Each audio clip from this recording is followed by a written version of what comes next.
Any questions, let me know. And also, real quick, before we get started, there have been changes made to both staff reports for Dutch Bros and then for the staff report for the conditional use permit for the reception center and the athletic facility. So the main changes made to that first one, the Dutch Bros one, is the parking requirement. So I realized I'd messed that one up, so that's been changed. So if you happen to look at it before that, sorry about that, it's been corrected. And then the main change that's been made to the conditional use permit for the reception center and the athletic facility is I changed the format of all the conditions and added quite a few. So they're all listed here. I'll go over them with you also. Okay. Any questions so far? Okay. All right. So our first two items are a code text amendment that Marty will present about our stormwater code. Is that right? Stormwater. And then our third item will be a 2-parcel 1-lot plat. It's called Pen and Ink Plat A in our business and manufacturing zone. And that's over here. This is close to my heart, and over here next to like the Spectrum Academy, and up here is doTERRA. And then our fourth item is Vivian and Grace Plat A. So this plat, I'll show you an aerial first. This was previously approved in 2017, but they never got final approval. They never addressed all of the red lines that they had, and it was never recorded. So it had to come back to Planning Commission to be reapproved before they can move forward with their building permit here for Lot 1. So that's why we're hearing that one again. So the next item, number 5, is Muirfield Estates Plat G. This one was approved with a phasing plan back in 2016. Since then, the applicant has wanted to move forward with a plat that shows different dimensions and sizes for many of these lots. So we decided to have them come back to Planning Commission and City Council for reapproval. Any questions so far? Okay. I will move on.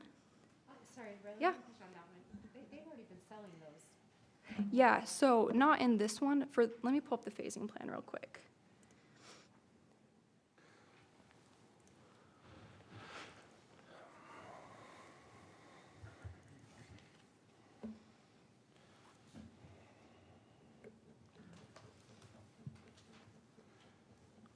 So this should be in your staff report as well. This is the overall phasing plan that was approved for the full area. So they are selling lots in these other phases and plats that have already been approved. This one, this Plat G, encompasses all of Phase H and Phase G. And this is the very last plat to be approved. So the rest of them have already been approved. They're already selling lots.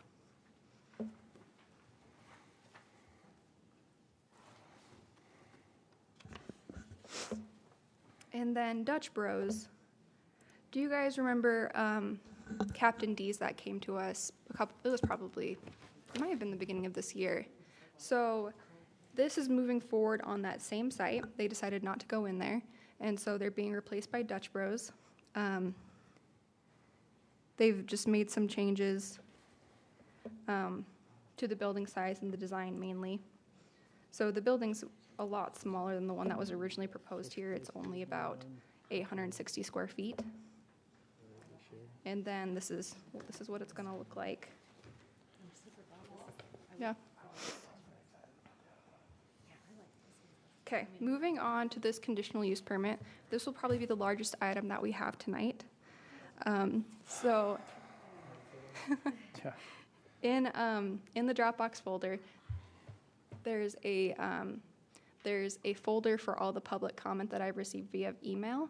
So if you want to look through that, you're more than welcome to. And if you want to read that out loud during the meeting or have me read that aloud during the meeting, I can.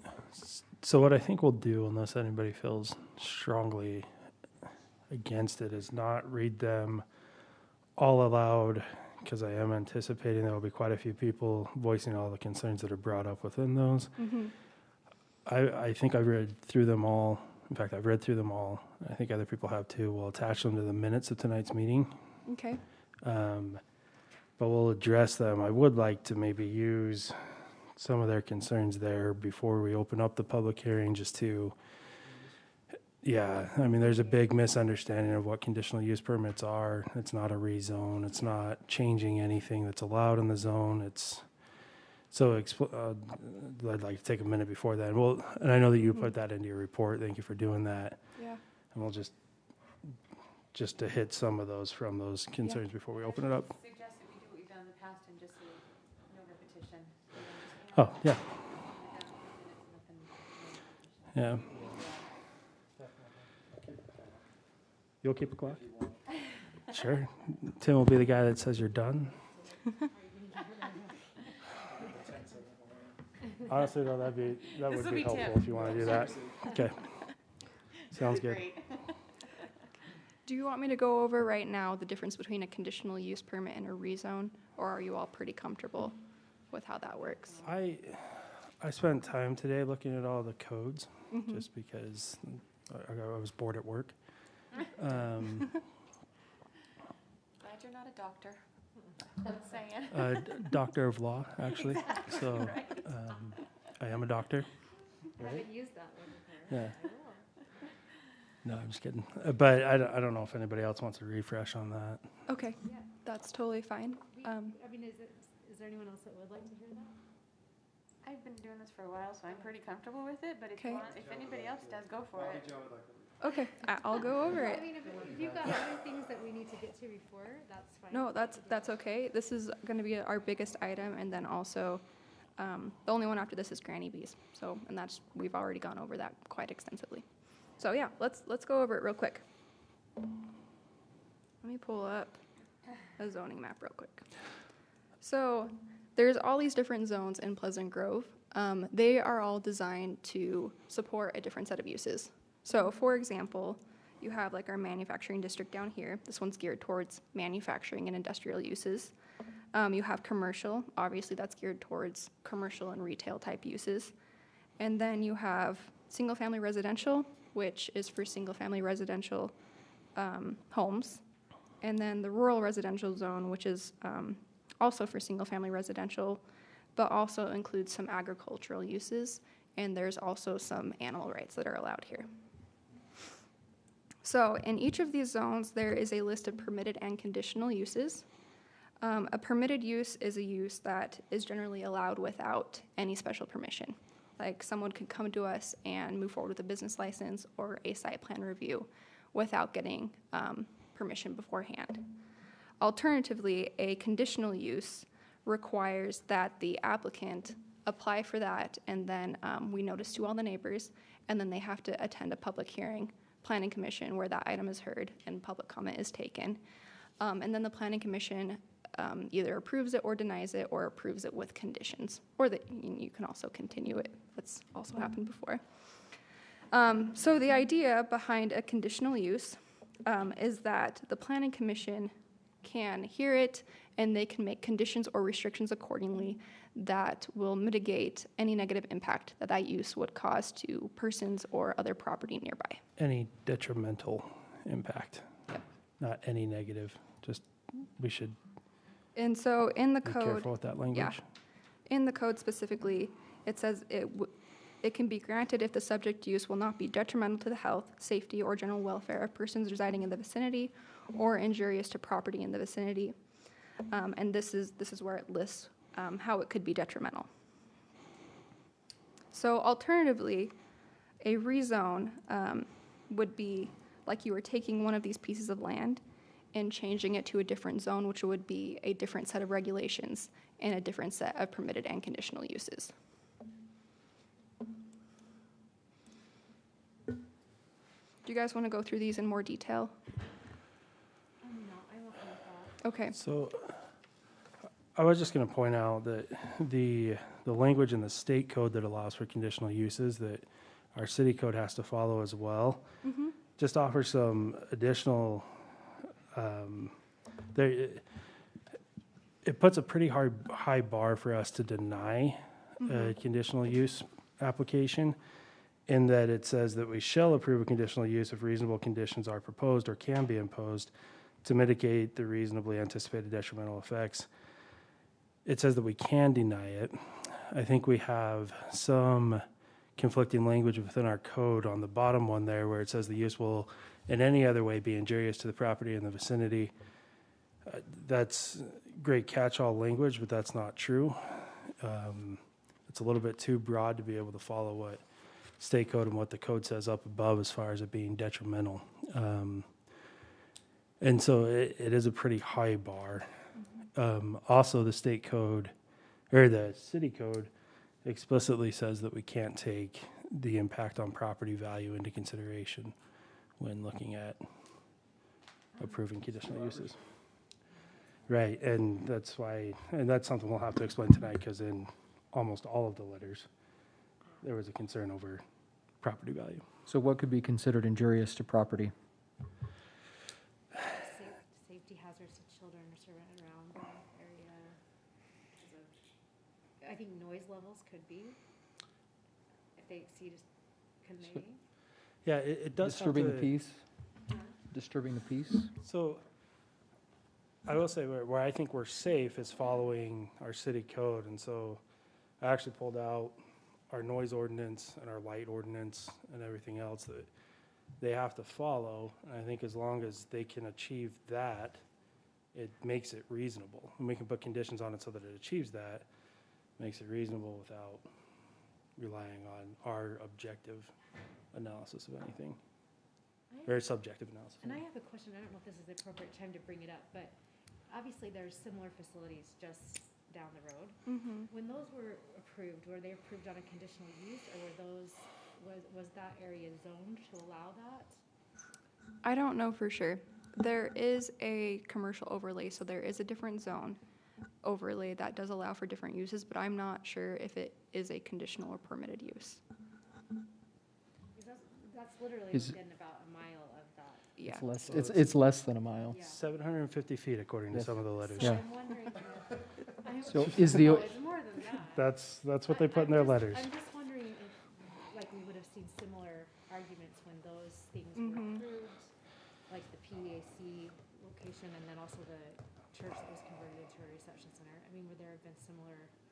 is the commercial overlay just on those two Mhm. parcels right across, Yeah. or does it I'll extend? show you. It's just those Because two, they- Yep. If you remember, there's those two parcels, plus there was some property that the city owned that was right. right there, too. behind Those are the- Stonegate. Yeah, it falls within the So, same. so I guess that would be where I was trying to get at with the difference between a rezone. Like, why did these, would we ever suggest that they use an overlay to achieve this objective as opposed to a conditional use?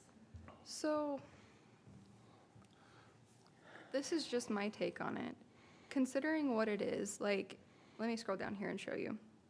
Or actually, I'll show you in here. So, this is the property right here. Both the reception center and the athletic use are both going to take place within this structure that's already existing. So the home is still going to remain on the property. So it is still going to be somewhat accessory to that use that is already existing. And he's provided this concept plan and then these pictures of the building that's already existing. So I think the main reason that we would utilize the overlay is if the property was only being used for a commercial use and if it wasn't already residential. But that's just my take on it. I would probably have to do some more research as to why specifically it was required for these properties and not for this one. And the applicant is the one that resides in that home that, So the applicant lives in this one. This is his home right here. He owns both properties, and currently he is renting out this home. okay, and we did get a letter from the renter Mhm. that doesn't want it. Yes. That's interesting. Well, we didn't get a letter from anybody that does, Well, yeah. so. But I think I recall in the PAC when, like, that was a very, like, there were people saying, like, you know, like, do you remember, were you on when they approved the PAC center? And they Yeah. were saying that was gonna be blood on our hands for allowing that? So I just wondered if, Mm-mm. you could draw some correlation between what actually did happen and, like, maybe set aside, like, maybe it is different where that is in the overlay, Yeah. but similar. Different. I'll give you my opinion. If you want my opinion, it's not a planning Please opinion, do. but, no, I do remember, that, you know, and again, we had the Manila Church there, the Manila Church had sold, right, to an individual that wanted to use it for a different type of use, and I remember them going through all the overlay concepts of what they would like to do, rather than making it a use in the rural residential zone, that this commercial overlay obviously did what made sense to keep the, obviously this structure was a historical structure and things of that nature that were taken into account there. So I think it is a different situation than there on the corner, a very busy corner, and an existing structure that applied to that, versus something that's in the middle of a residential zone where you're going to have, you know, when the Smart Family Farm develops there, that will be completely residential, so on all sides of that, and so it's maybe just a little bit different in that effect, but. You know the property down over by, like on Tuscany, that's the, does anyone know that? The barbed wire and lace, Yeah. yeah. Is that a conditional use? Yes. Yes, Okay, Mhm. that's my interesting. neighborhood. Oh, And that's in the RR zone as well. Yeah, so Yeah. there's some similarities between Yep. that. Do we know what conditions were placed on that property when that was approved? Parking, timing, Mm-hmm. I just know because it's on a button there. Okay, yeah. Which Cause a lot of, There's some people across the street who can't stand it. okay. which are part of the conditions that Riley's proposed as well here. Parking, noise, lights, the time and how late it is. We can go over those real quick right now. One more thing about Stonegate and Peak. From the comments that I've gotten from the public, it sounds like there's a lot of concerns. So I've brought both my cards and then also our code enforcement officers so that they can reach out to us. And so if there are violations of the code, we would love to know about it, and we would love to address those. For example, I've had people say that when there's overflow in the parking areas, they come park up here on these residential streets. Obviously, that should not be allowed. So that's something that we can definitely address through that process. So let's go over these conditions real quick that I've proposed, because there's a lot. The very first one is no off-site access or parking will be allowed. The proposal will be subject to site plan review and approval by staff. Parking facilities will need to be built of impervious materials, either asphalt or concrete, as required by engineering. Business license approval will be required for each use, the reception center and the athletic facility. Any alterations to the existing structure or construction of new structures will require a building permit. The applicant will be required to provide a buffer, an 8-foot masonry wall between the subject property and non-owned properties that share a border to the west and the south. And then specifically for the reception center use, the reception center use may only occur Thursdays through Saturdays, 10 a.m. to 10 p.m., up to 2 times per month. Lights must be turned off by 10:15 p.m. In addition, through the site plan review process, the applicant will be required to submit a photometric plan showing any light that is installed will not illuminate beyond the property's perimeter. Noise related to the reception center or athletic facility use must cease by 10:15 p.m. The amount of people on the property for this use must be limited to 100 people at a time. On the day of the event, someone will direct traffic to appropriate parking facilities that are on site. And then the conditions for the athletic facility use. The athletic facility use may only occur Monday through Friday, 3 p.m. to 9 p.m., and Saturday, 9 a.m. to 9 p.m. The amount of people on the property for this use must be limited to 50 at a time. And then, most importantly, and I think this one will come up a lot, is as soon as the parking need for the uses exceed the site, the conditional use may be revoked. And then any additional conditions as deemed appropriate by the Planning Commission. Do you have any questions on those or concerns or any So comments? could we, I mean, we can talk about this later too, but as far as building the wall around the west and the south side, when the north side gets developed, can we say that a wall will be required then as well? We can add that. So, Would you want to require that now or upon the development of Upon the that development. property? Okay. I think that just for organization purposes, that some of the conditions listed under the reception center would also apply to the athletic. Okay. Athletic uses, so maybe we'll just, I don't know, if we need to rearrange that or.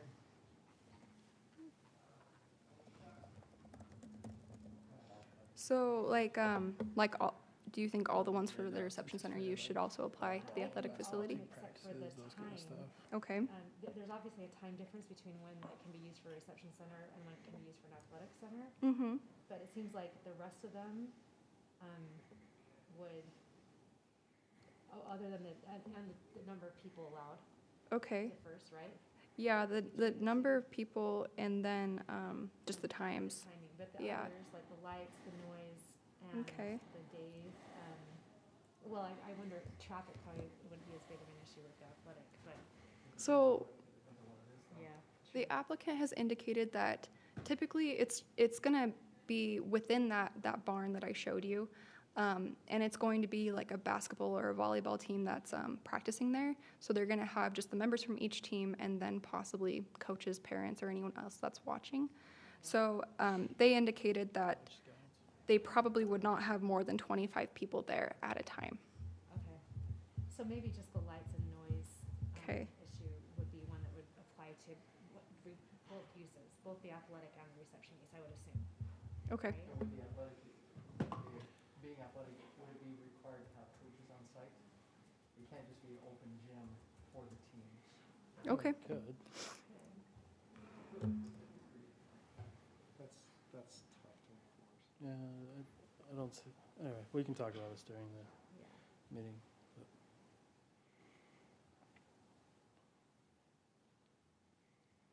In my mind, that just brings a different challenge, different problems, if it's open gym. Because kids are stupid. Yes.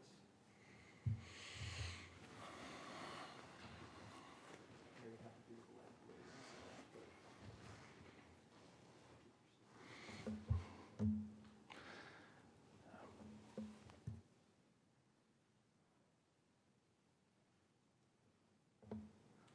Okay, do you guys have any more questions or anything about that, or should we move on to the next item real quick? I think that's good. I think we'll talk about the rest of it in the meeting. Sounds good. Okay, let's go over the last one real quick. So our last one is going to be Granny Bees, which we've gone over with our past two meetings. So the applicant has reported that they've taken measures to reduce the noise and ensure that all deliveries will be accessed and processed on site. And we have received minimal complaints from the public. So planning staff is going to recommend approval with the conditions that are listed in the staff report. And we can go over those real quick as well. Riley, has staff Yeah. been over there? Is Yep. there noticeable? We have taken measurements. The noise that's been generated is just about 10 to 15 decibels lower than it was when we originally took those measurements. I think it was in the beginning of October, the very first time that we heard this item. And that's also included here also. Which, So, if I remember rightly, that mhm. it was 72 when we recorded it, so we're down 62 to 58. It range? ranges between like 50 and 62-ish. So, sorry, I didn't bring those, the exact measurements, but that's going to be one of our, Which are within our noise ordinance levels. so one of our conditions is that the noise generated by the facility must be 50 decibels or less at any time measured at the property line. Now, if it's measured, and is that where you measured it, and it's above that So continuously it right was now? Gail, our code enforcement officer. Let me show you where she Uh, measured. Don't worry, we can talk about it in the meeting. I just, we may be setting ourselves up for failure Yeah. with that one. Well, it's kind of pertinent to go over. So the ones where she took the highest decibel readings, she took from right here. And the thing that we think may have skewed it to be higher is that there is a lot of construction going on right here. And that's where the highest readings were taken. So we can't like specifically determine if it was the noise generated by the facility or if it was the construction. But the lower measurements that she took were over here by the loading dock and then over here in the parking lot and next to the facility, and those are the ones that were lower. Did she take it at the property line there as So well? she took one like right here along the property line. She took one over here in the neighborhood, and it was also lower. And do you have what those readings were? Sorry, You what's you that? say lower, but are they below 50? Uh-huh, Okay. yeah, Have we received public comment on that? we haven't. So Yeah. you're not hearing anything from the neighbors? No, we haven't received any public comment. Okay. Thank you, Riley. Mm-hmm.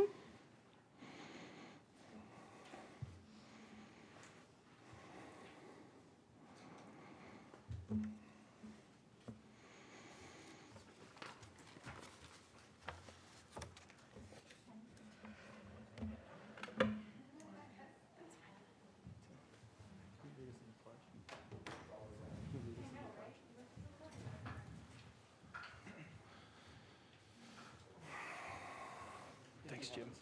That's way less awkward.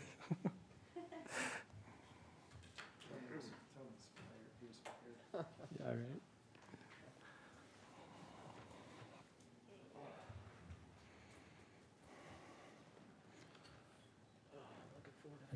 Kara, are we good to go with the live stream? What? Sounds good.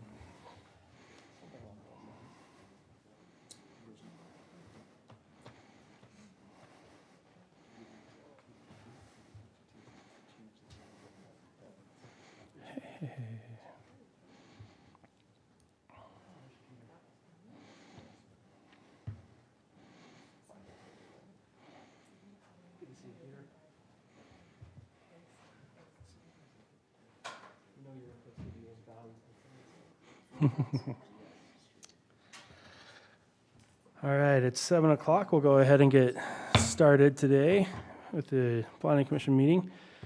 We'll start with a Pledge of Allegiance led by Commissioner Clyde, and then an opening remarks from Commissioner Blake. Like, all rise. I pledge allegiance to the flag of the United States of America and to the republic for which it stands, one nation, under God, indivisible, with liberty and justice for all.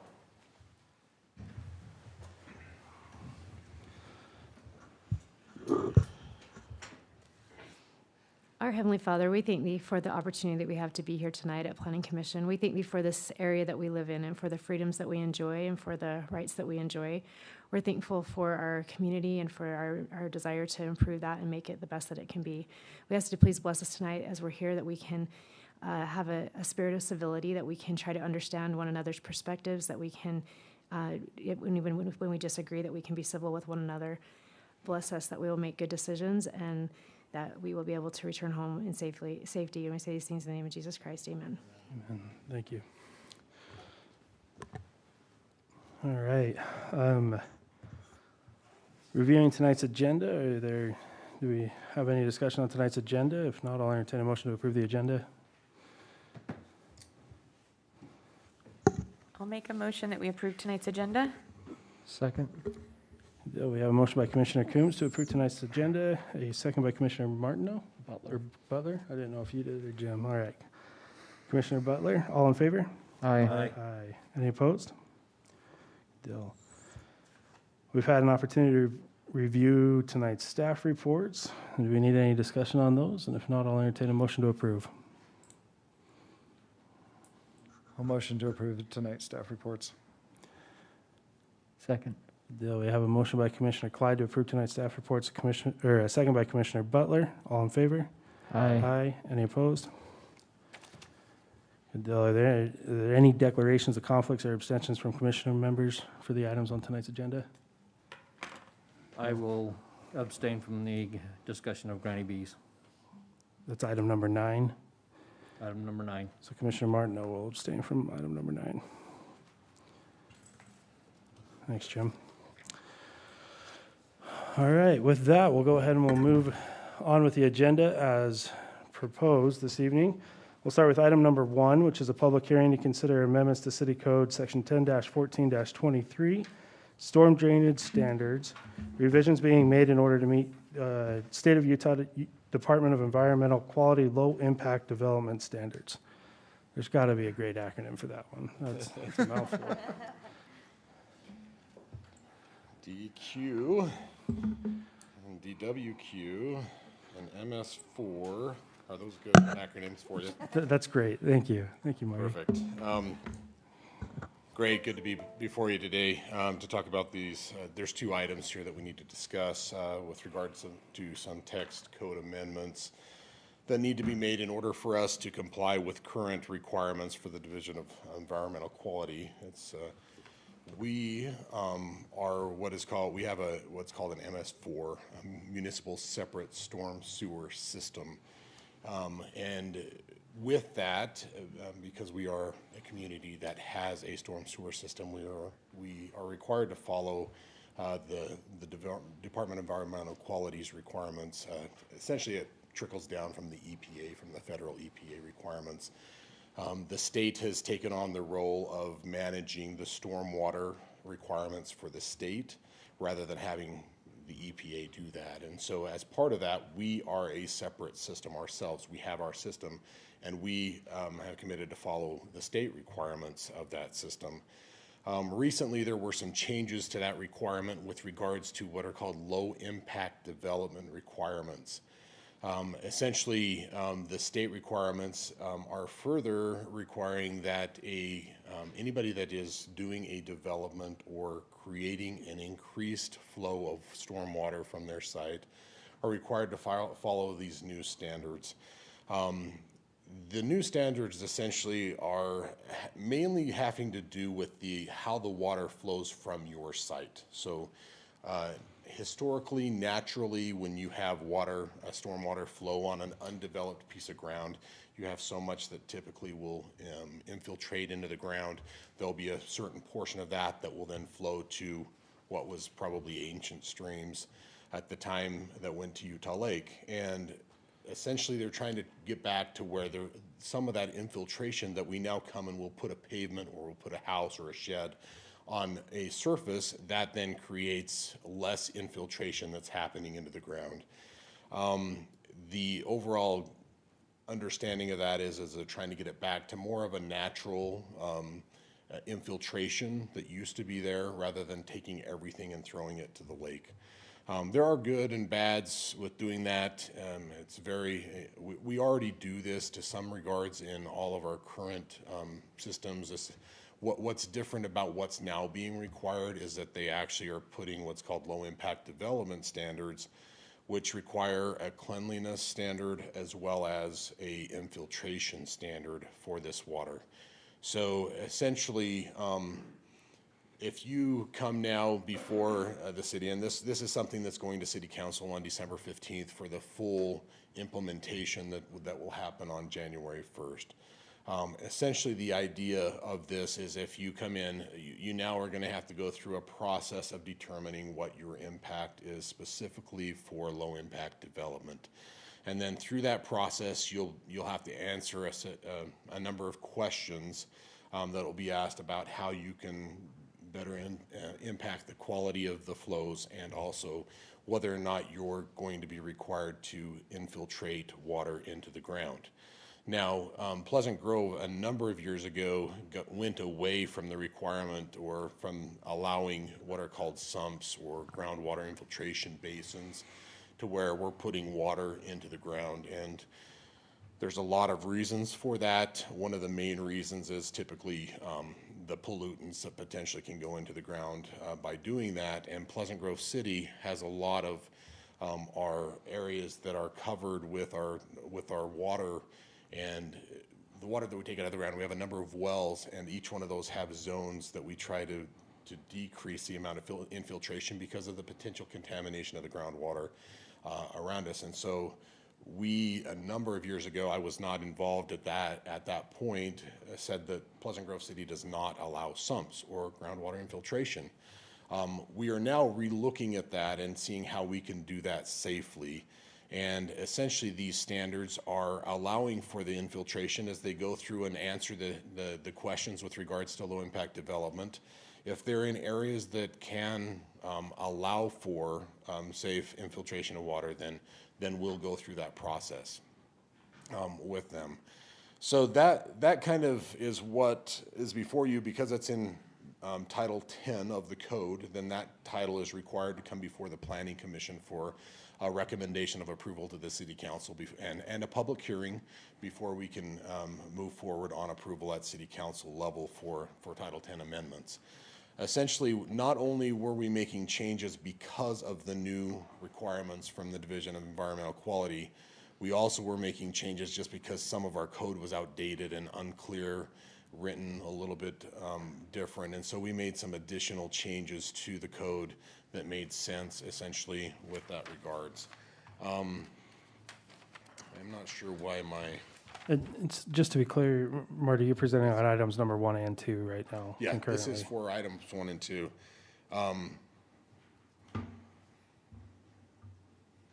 Can you take it off the wireless and move it into the HDMI port? Do you know how to do that, Kara? Because I don't know how to, I don't have mine set up to cast wirelessly, and it looks like that's the port that it's on. Let me see if I can look at that real quick. Sorry.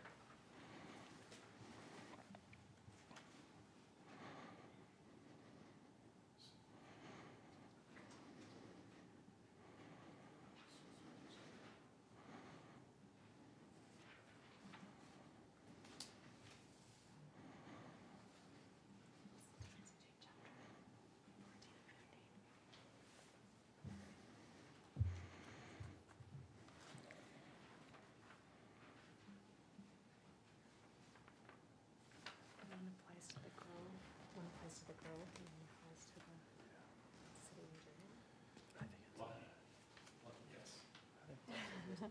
Sorry, I didn't wear my mask over there, Karen. It's kind of hard to get used to that.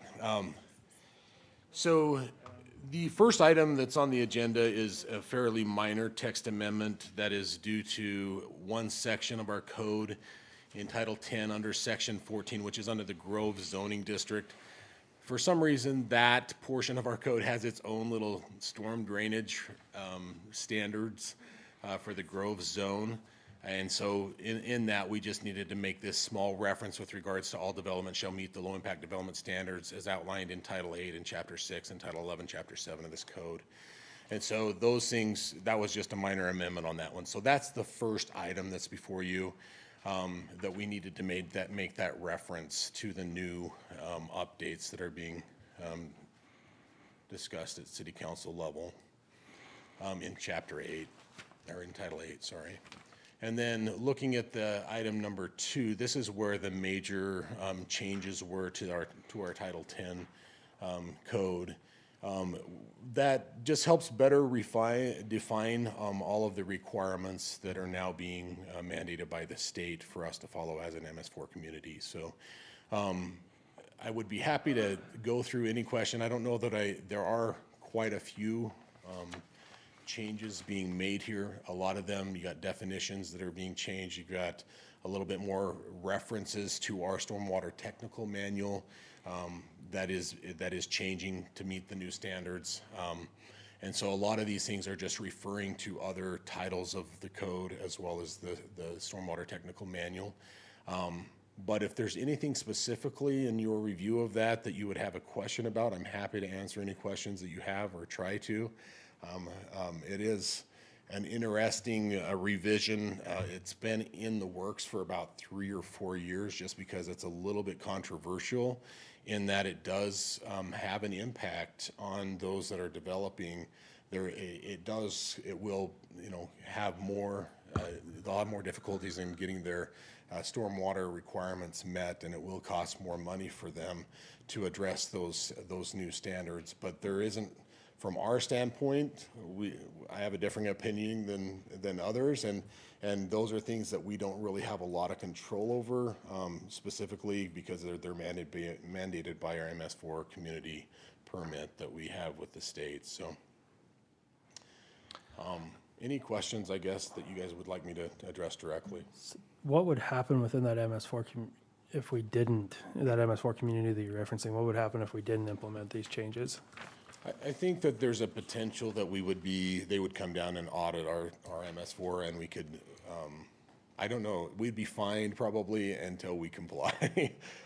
In short, that's having an MS4, or especially our discharge going to Utah Lake and those types of things, does require us to follow the state's requirements from the EPA.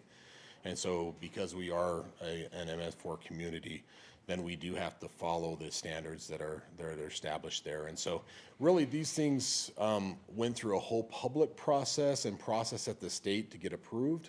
And now we're just implementing these things in our code so that our code is compliant with the state requirements. I don't know that there's a lot of option for us not to comply with the state requirements. Marty, did they give you draft language for this, or did you just come up with it like on your No, own? this is, and that's the interesting thing. So the state standards are pretty general in nature, and they let you come up with the wording on how you're going to meet the standards. Our standard actually is probably pretty unique in how we're approaching this. There's a lot of detail to it, but we feel like this is the way that we want to go for our city. Our city has it's a little unique in that we're probably 75 to 80% built out in our residential zone, whereas in our commercial zone, we've got a lot more development to go. So we actually separated out the requirements for the residential zone to be a little bit different than in the commercial and the multifamily housing. And so that if you look at it, there's actually two sections. There's one for industrial, commercial, multifamily, and then there's a requirement for the residential. For example, in a residential zone, we don't do individual infiltration basins just because we would have them spotted throughout the city, and those tend to fail over time, and the maintenance and upkeep of those is crazy. And so we decided to do them in regional infiltration basins, and that we have development contribute towards the construction of those basins, and then we manage them on a regional basis rather than in an individual development basis. And so we've kind of taken what the code required or what the state required and made our own system and program what we feel is going to be best manageable by Pleasant Grove City. And so maybe that's an answer to your question, but yeah, they don't tell us exactly what to say. We have to come up with the wording of how this will work, as long as we follow and are achieving the goals of the state. So. And I'm assuming Tina has reviewed it? Oh, yes. Yeah, okay. Has any of this wording needed to go before legal or gone before legal to make sure it does meet all the requirements and says what we think it says? That's correct. Yeah, that's Tina. Any other questions on this item? Or on these items? Thank you, Marty. Or Director Bowman. This is a public hearing. We'll go ahead and open up the public hearing for items number 1 and 2. If there's anybody from the public that would like to speak on these items, please come up to the mic. We'll happily hear from you. Doesn't look like anybody is coming up. We'll go ahead and close the public hearing, bring it up to the commission for discussion, and I'll entertain a motion. I'll make a motion. I move the Planning Commission forward a positive recommendation of approval for the request of Pleasant Grove City to amend Title 10, Section 14-23 of the Municipal Code. I'll second. We have a motion by Commissioner Still, a second by Commissioner Coombs. All in favor on item number 1, I should say. All in favor? Aye. Any opposed? And the motion carries. Item number 1 is approved. I'll entertain a motion for item number 2. I'll do that. I move the Planning Commission forward a positive recommendation of approval for the request of Pleasant Grove City to amend Title 10, Section 15-33 of the Municipal Code. I'll second that. We have a motion by Commissioner Butler, a second by Commissioner Blake. All in favor? Aye. Any opposed? The motion carries. Thank you. We'll go ahead and move on to item number 3, which is a public hearing to consider the request of Mark Weldon for a 1-lot, 2-parcel preliminary subdivision plat called Pennon Inc. Plat A on property located at approximately 1199 West, 700 South in the BMP, Business and Manufacturing Park Zone. Riley. Thank you. Kara, can you switch it back to the online stuff? All right, just 1 second.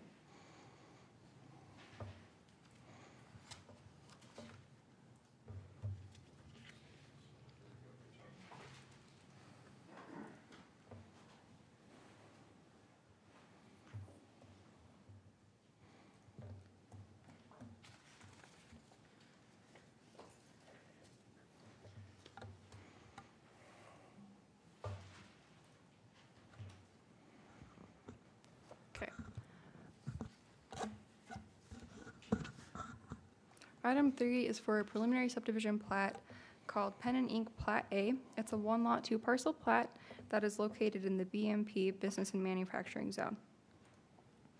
Here's an aerial map. Oh, sorry, here's a zoning map. And then here's the aerial map. So the total acreage of this plat is about 49.41 acres. Lot 1, shown here on this plat, meets all requirements for the BMP Business and Manufacturing Zone, which is a minimum acre, or a minimum lot area of 1 acre, minimum frontage of 40 feet, and no requirement for width. Parcel A and B will be considered unbuildable until they have been further developed through the subdivision process. And frontage for the subdivision is provided by public roads 700 South and 1300 West. So because this plat meets all requirements, or general requirements for subdivision, and then also requirements for the BMP zone, planning staff recommends approval. Are there any questions for staff on this item? All right, is the applicant here on this item today? Would you like to say anything? You don't have to, but you're more than welcome to come and say something on the item.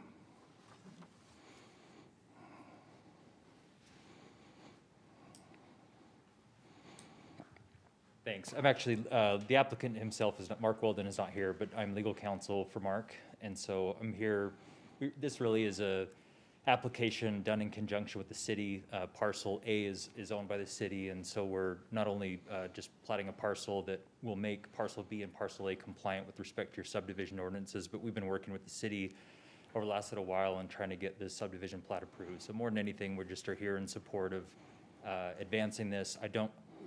Mr. Weldon is currently involved in a transaction that'll make Parcel B a legally subdivided parcel, and so we're just here on behalf and support of the city in advancing this plat. We believe it does comply, as has been stated, with the subdivision ordinances, and I'm more than happy to answer any questions with respect to that. We also have the owner of the property in its entirety, parcels B and 1 here, and they may or may not want to speak, but we were asked by the city to be the ones to formally initiate a application for this minor subdivision plat, and so and we wanted to be present to answer any questions.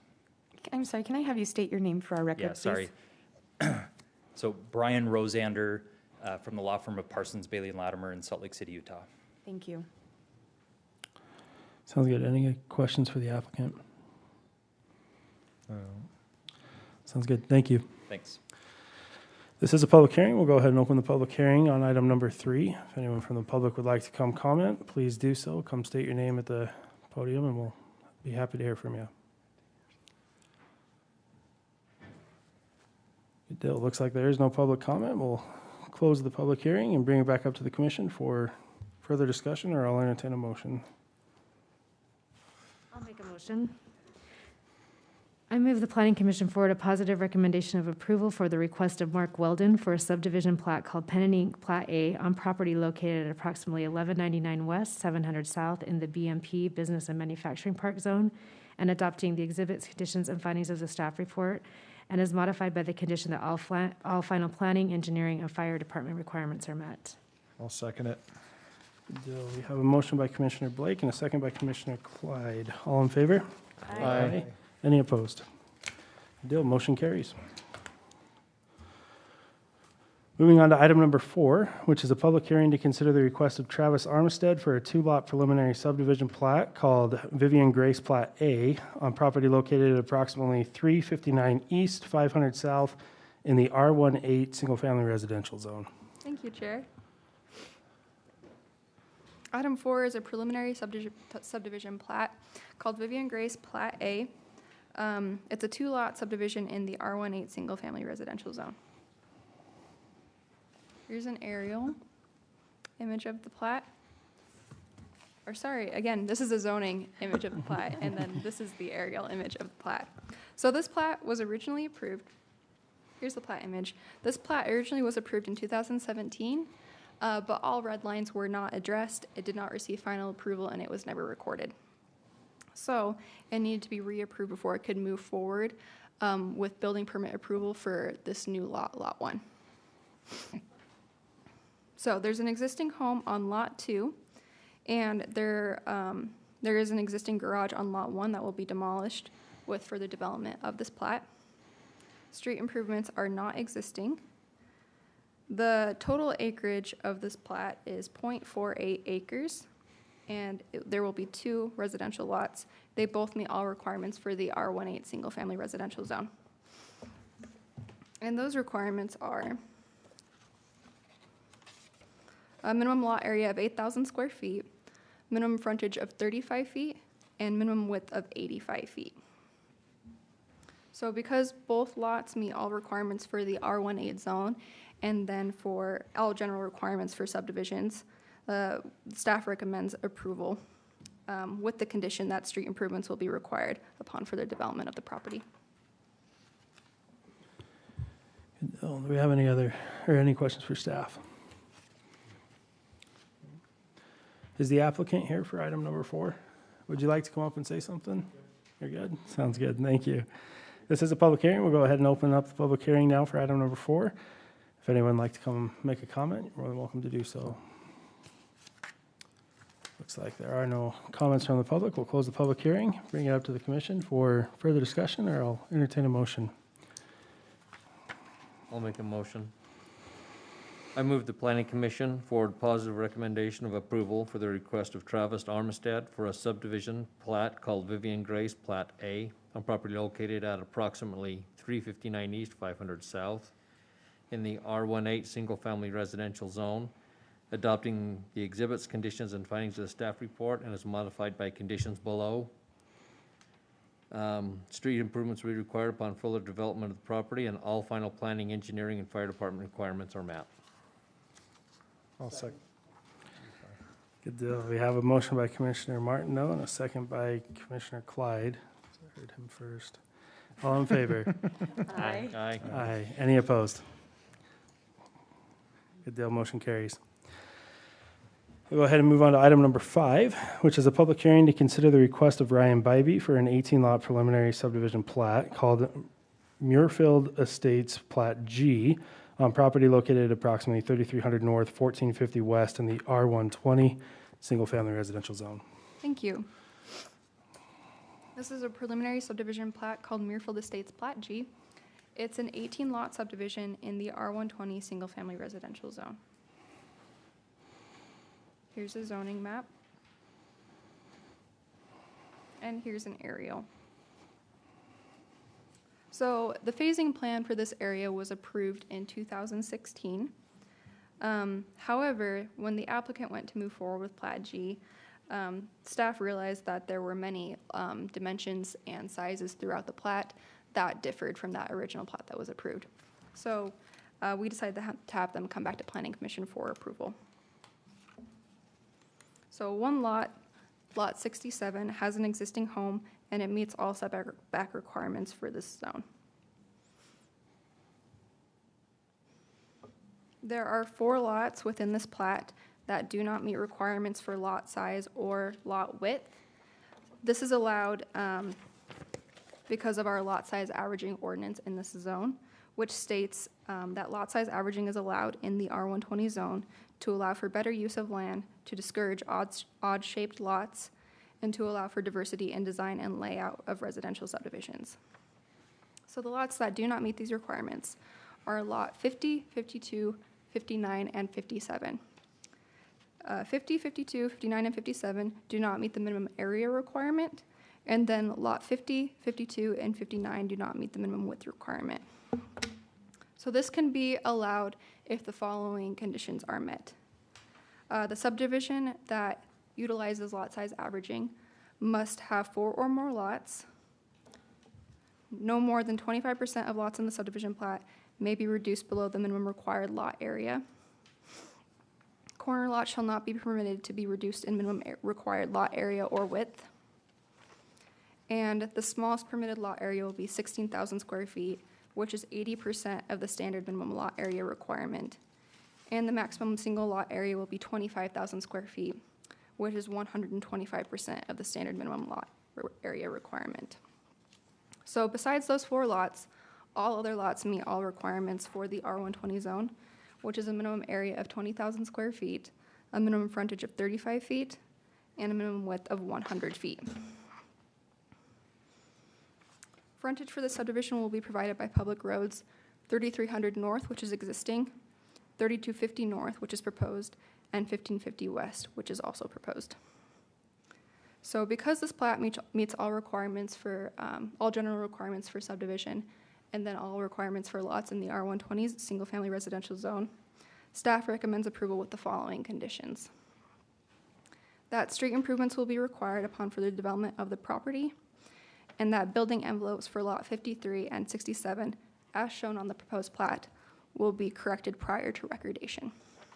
So the only difference with those two lots, or the only thing that needs to be changed, is that our setback ordinance requires 25 feet from the property lines that border a road, but not on the interior. So for this lot, there's only 25 required here and here, and then these interior, the building envelope for these interior ones can be reduced to 10 feet, and that is the same for this lot as well.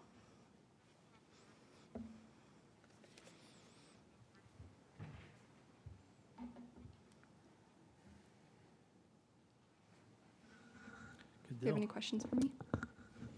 Any Is that questions? averaging on the whole subdivision or just this particular plat G? It was utilized for the whole subdivision, and then this one, this individual plat as well.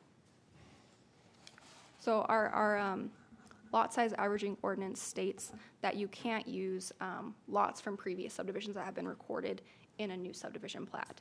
So the lot size average that is used is only for this plat, not for the rest of it.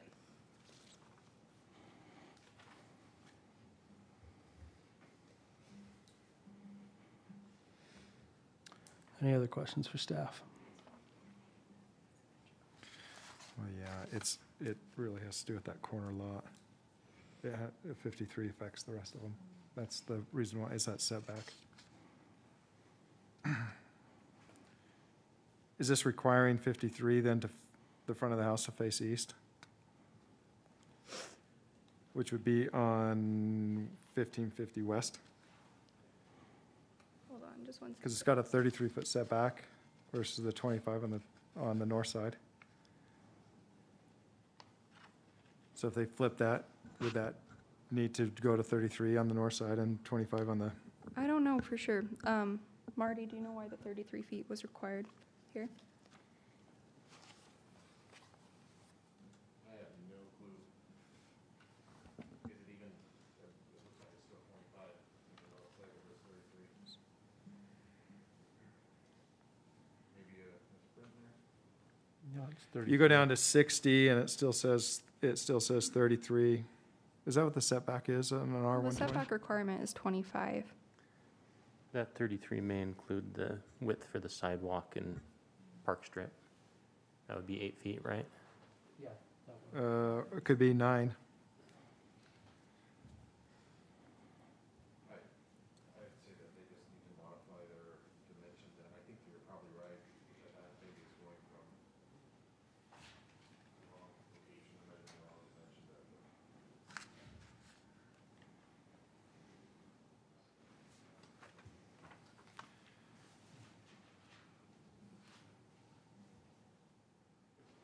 Yeah, because Because it's it does look like that's on both sides of the road there, like you were saying, Tim. well, you got a 15-foot PUE easement. And then the front, 33 feet front build setback. I think this just needs to be cleaned up more. But a build envelope setback is based off property line. Would you be comfortable approving this tonight with the condition that that be corrected? Yeah, I just need to meet all setbacks for an Right. R120. Where 53 was one of them. Yeah, that wasn't one that was concerned though. Oh, 57 and 53? 67. 67. Yeah, Oh, the this other one corner. over here that shows. No, It's an existing home on 67. but it has to be within, it has to stay within all the, Yeah. So are you saying all the setbacks on? gosh, this, I can't see my glasses when I'm breathing through this. Are they fogging?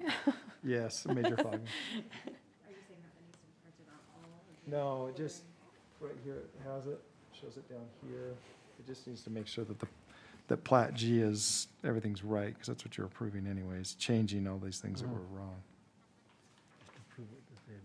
and didn't comply. So, yeah, so you're saying the setbacks are wrong along all of the. So we could approve it just with staff approval that all the setbacks are correct Yeah, before proceeding. yeah.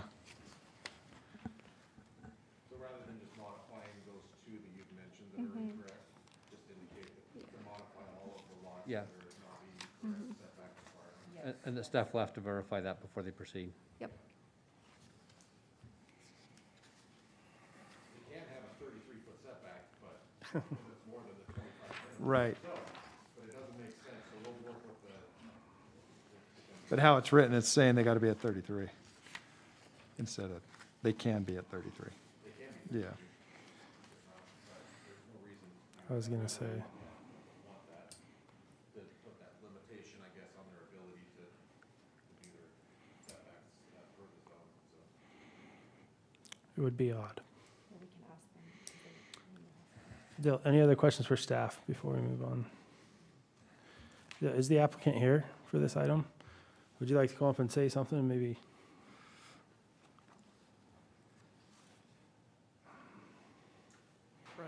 Ryan Bybee with Cadence Homes.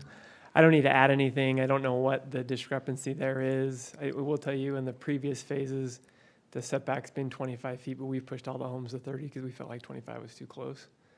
But we'll look at it and see why that note was there and correct it. I mean, there's nothing to stop you from building it at Yeah. 30, because if the setback's only 25, so. Yeah. It was more looking at being restricted within the build envelope of the lot. Yeah. Yeah. I don't know. Okay.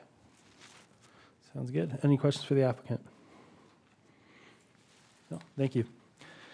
Since it's a public hearing, we'll go ahead and open up this item for a public hearing. If there's anybody that would like to comment, please come up to the podium, state your name, and we'll be happy to hear from you. Looks like there is no public comment. We'll go ahead and close the public hearing, bring it back up to the commission for discussion, and/or I'll entertain a motion. I'll make a motion.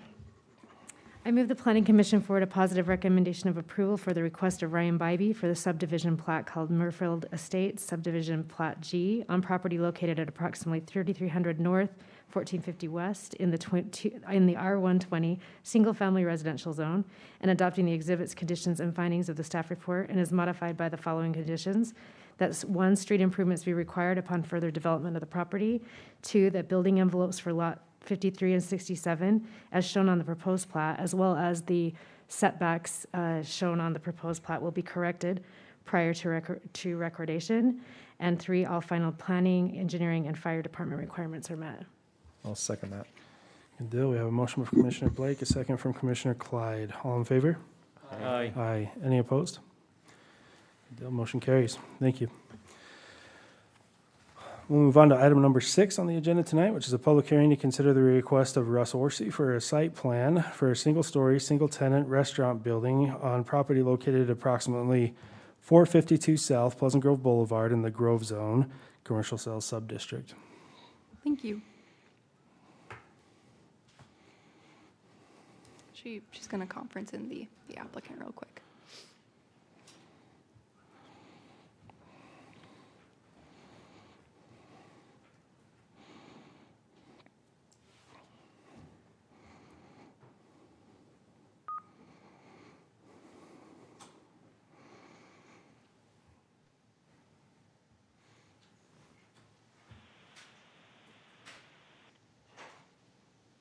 Welcome to CenturyLink Conferencing. Please enter your passcode followed by the pound or hash key. Please hold while I confirm your passcode. 783 is not a passcode that I can confirm. Please try entering your passcode again, followed by the pound or hash key.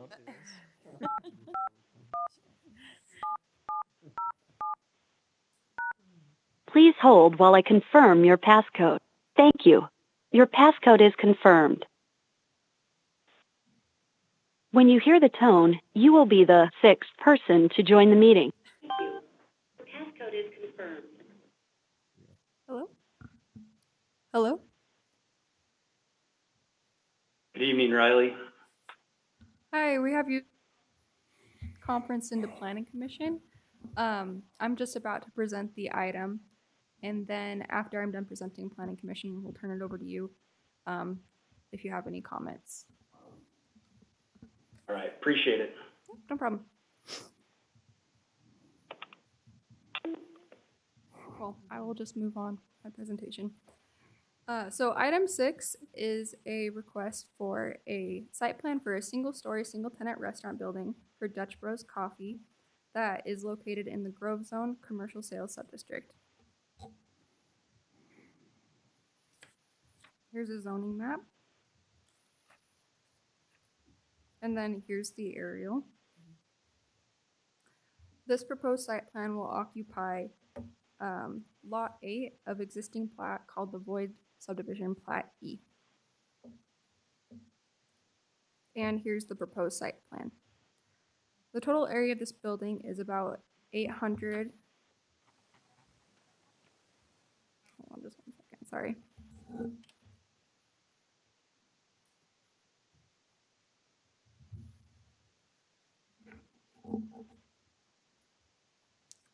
I think I made a mistake on my staff report. I think it's closer to 860 square feet rather than 890. So I'll refer to it like that through my presentation. It's about 860 square feet. Setback requirements for this zone require that the building be 25 feet from Pleasant Grove Boulevard, Garden Grove Lane, and Evermore Lane. A reduction of up to 5 feet may be allowed if the developer has provided enhancements and exceeded the city's standard requirements for architecture, amenities, and landscaping for the overall project area. Staff has determined that this is the case, and the reduction to a 20-foot required setback may be allowed. In addition, as permitted for the neighboring lot, the Hyatt House, setback averaging was used to allow variation in the required setback along different areas of the site. Here's the landscape plan. Landscaping requirements in this zone require a mix of landscape elements, including evergreens. At least one tree is required per 1,000 square feet of landscaped area, and at least 30% of all required trees must be evergreen. The landscaping plan provides 16 trees total, and 6 of those trees are evergreen, which is about 37% of all trees, and exceeds landscaping requirements.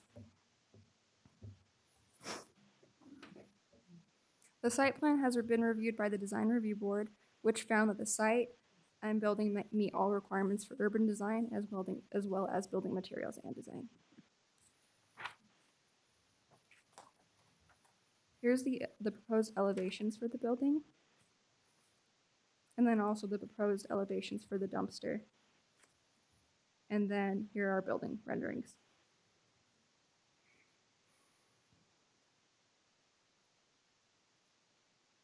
As the proposed use for the building is a restaurant, parking needs for the site were estimated based on the given ratio. 1 space per 100 square feet, which can exclude footage designated as kitchen areas, storage, or bathrooms. The applicant has reported that about 484 square feet will be left over. That is not designated to kitchen areas, storage, or bathrooms. And so 5 total parking spaces will be required for this site. We'll jump back to the site plan real quick. The site plan has provided 8 total parking stalls, which exceed parking requirements. The applicant has also provided 1 ADA stall and has also provided bike parking in the amount of 5% of all provided total automobile spaces. And the proposed site plan meets all of these requirements. The submitted plans comply with existing city code requirements for landscaping, design, setbacks, parking, and all other requirements in the Grove Zone Commercial Sales Subdistrict. And so staff recommends approval. My staff report says 862. Yeah, same here. Yeah. You're good. It says, okay, that's good. Hopefully it's just mine that's wrong. Exactly. So I just want to confirm that it doesn't go right up to the Hyatt House. No. So there's Let me a come back property to in the area. between, right? Yes, so there is this one lot, I think it's lot 7 of the subdivision. that is in between the site and then also the Hyatt House up here. Okay. Riley, I'm assuming we're okay to ask questions. Todd, is that okay? Of course. My family frequents these quite often out of state, and my, Me too. I'm glad it's coming in. I hope it does get approved. But my concern is that parking is not so much an issue as it is the drive-through backup. So has there been an analysis of how that's going to affect any kind of traffic on Pleasant Grove Boulevard, or if there's capacity to allow for I don't cars that know are? that there's specifically been a traffic study done. They have provided 2 lanes here, so hopefully that will mitigate it. And maybe a question And for there the is no, applicant. there's no access from Pleasant Grove Yeah, Boulevard. Yeah, It's over from here on Evermore Lane. But yeah, well, whatever access road, regardless of that, but is there going to be a sufficient, so there's not a backup that's causing some kind of problem on the access road? I don't know if there's been a traffic study done specifically for that. I think having their 2 lanes will take a lot of that, alleviate a lot of that from the. You think the length of those lanes is going to be sufficient? I think it It's the does. entire width of a lot. Yeah, looking at it. It's considerable. Okay. And my second question is, I know that we've had some discussions about, in this particular zone, about trying to, and I don't know if it's just encourage or if it's actually been codified, but there's kind of been an issue with 1-story buildings. Is there anything in the code that will restrict the 1-story development? Okay. Not that I'm aware of.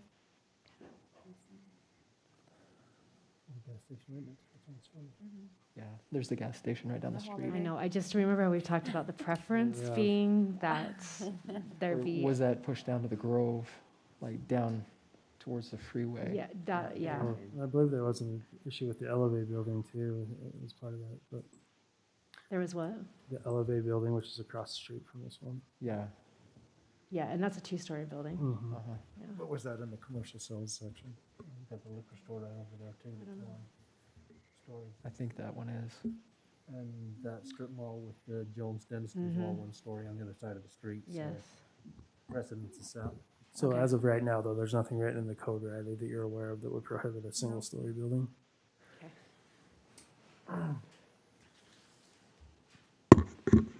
Any other questions for staff? Good deal. And I know the applicant has joined us via conference. Please, if you'd like to say something, we'd be happy to hear from you. Yeah, hi. My name is Dustin Inion. I'm with Gannett Architecture Studio. Thanks for having us. We look forward to getting the site going and this project moving along. And I understand some of the concerns. Those are typical concerns. Lots of people enjoy the Dutch Bros beverages and the lifestyle that they also present.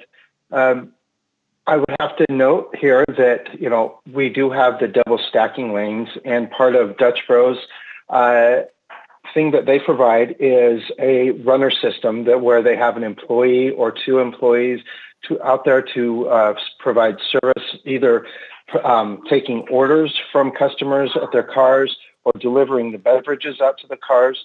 And this helps move the cars through the drive-through at a faster rate. We also provide an escape lane off to the side. So those customers that are at the window getting drinks can remain, while other customers that receive their drinks back in line can escape through the escape lane. I note the single-story structure, and I would like to say that we are pushing our parapet up to about 20 and 24 feet, so we are a little bit taller than just your average single-story structure. And try to break up those planes with a large canopy outside where we have a walk-up customer window area. And this just provides some out-of-the-weather area that we can have customers wait as they, after they order their beverages. What is the... Is there any...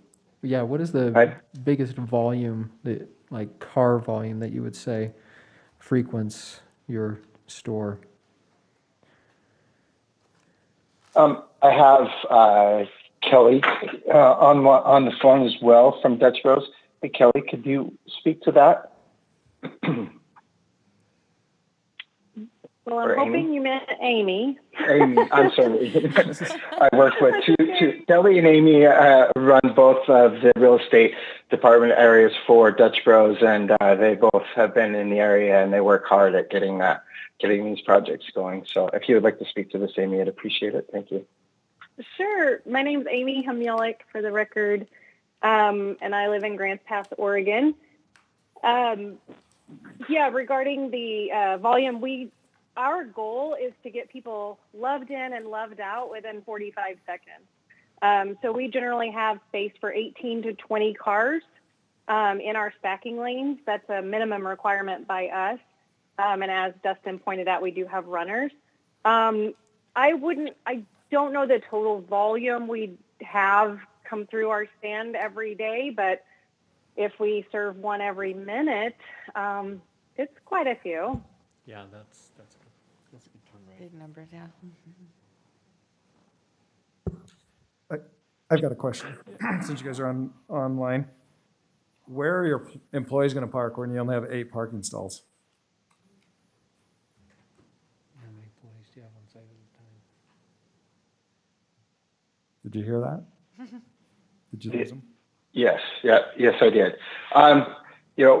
So typically there are about 4 to 5 employee cars on at a time, and then most of our business sales are through the drive-through lanes.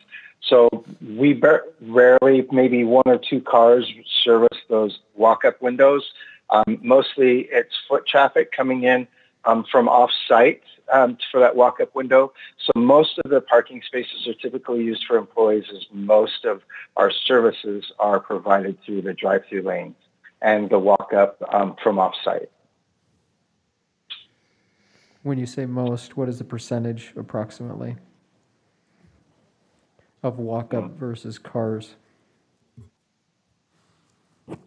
I would say, Amy, do you have a figure there? I would say you're probably looking at, 80-20, 80 drive-through, 20%. If that much, If especially that. in an area Yeah. like this where it's a little more industrial. Definitely when we're closer to, multifamily living, there's more people that walk over, there's more people that bike. So I don't suspect in this area we'll have much more than if they see a longer line, they'd probably pull in just to get a drink and then leave. I don't foresee them just sitting out, hanging out on the patio or anything like that. And I would agree with that. Was 3 stalls.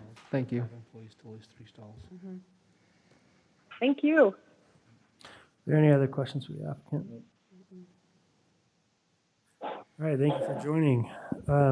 This is a public hearing. We'll go ahead and open up the meeting to the public. If anybody would like to comment on this item, we'd be happy to hear from you. Looks like there are no comments from the public on this item. We'll go ahead and close the public hearing and bring it back up to the commission for discussion.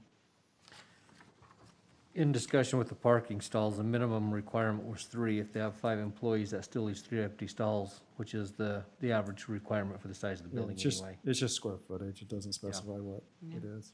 I mean, you got to think that lobby isn't very large, an 860 square foot building. Dutch Bros really isn't a go inside place. I mean, it's more like a kiosk type of a thing where you.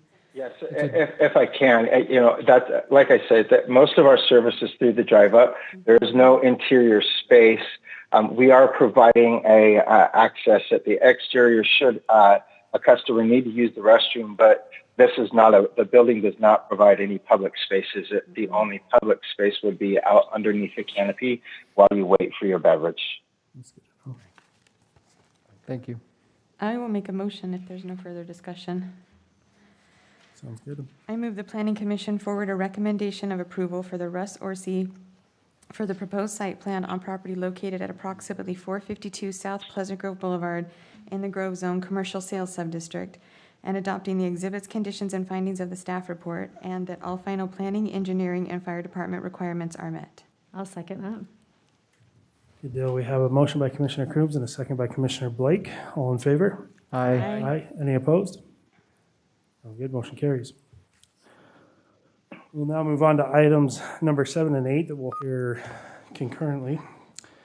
And They are, item number 7 is a public hearing to consider the request of Jeff Brimhall for use number 6299 for a reception center on property located at approximately 2932 North, 1130 West in the RR, Rural Residential Zone.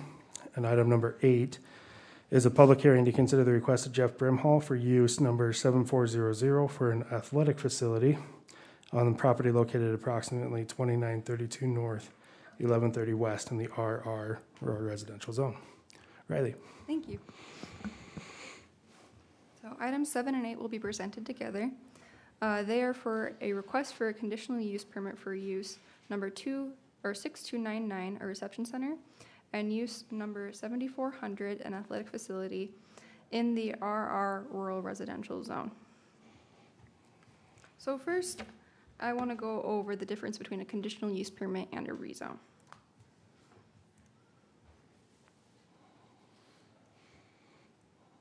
This is a zoning map of Pleasant Grove City. Throughout the city, there's lots of different kinds of zones that are designed to support different uses. In the code that we have for each of these zones, there's a list of permitted and conditional uses. A permitted use is a use that is allowed on the property as is, generally without special permission, although it may be subject to different review processes like a site plan. Alternatively, a special conditional use or a specific conditional use requires a separate permitting process, which requires a public hearing, which is planning commission, and noticing to neighbors, and certain conditions must be met in order for the conditional use to be approved. Additionally, the planning commission may impose additional conditions as deemed appropriate to mitigate different anticipated effects, such as noise, traffic, lighting, etc., to reduce negative impacts to nearby properties and persons, and to preserve the nature of the zone. In comparison, a proposed rezone to a property would change the zone of the property to a different set of regulations with a different set of permitted and conditional uses.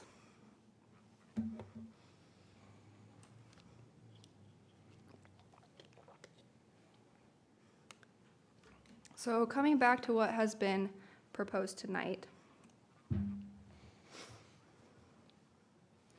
in the RR zone, use number 6299 for a reception center and use number 7400 for an athletic facility are both listed as conditional uses in this zone, which requires this process where the applicant has applied for the conditional use permit and includes also planning commission approval.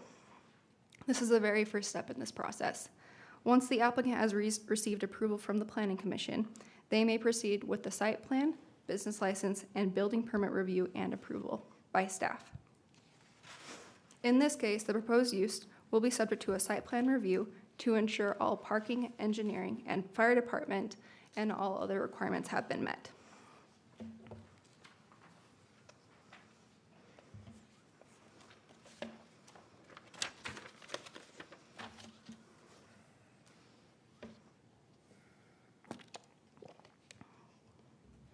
So,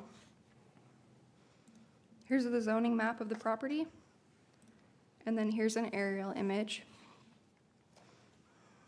In addition to all of those things that I've listed, the applicant will be required to provide all parking facilities on site and meet all requirements found in City Code 10-18 off-street parking standards.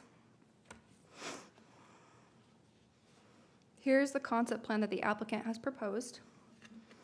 The proposed reception center will mostly take place indoors in this barn area shown here, and then occasionally on this grassy area that is to the west of the existing accessory structure. The proposed athletic facility will take place only indoors in the same barn area at times when the building is not being used for reception. The applicant has proposed 25 parking stalls in these parking areas here that will be provided to serve both uses. Additional on-site parking will likely be required to serve these uses, and I will go over that more later in the presentation. A site plan application has not been received or formally approved for the reception center use or the athletic facility. So let me go over the requirements that the city code allows conditional use permits to be approved given these conditions. A conditional use permit may be granted if the subject use will not be detrimental to the health, safety, or general welfare of persons residing in the vicinity, or injurious to property in the vicinity. A proposed conditional use shall be detrimental to the health, safety, or general welfare of persons residing in the vicinity, or injurious to property in the vicinity if A, the use will cause unreasonable risks to the safety of persons or property because of vehicular traffic or parking, large gatherings of people, or other causes. B, the use will unreasonably interfere with the lawful use of surrounding property. C, the use will create a need for essential city services which cannot be reasonably met. And D, the use will in any other way be injurious to property in the vicinity.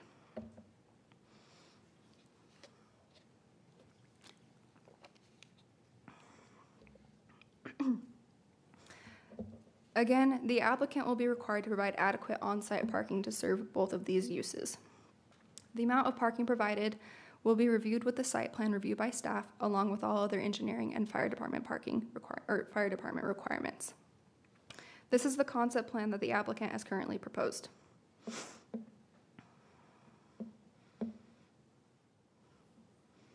The proposed uses will take place at different times.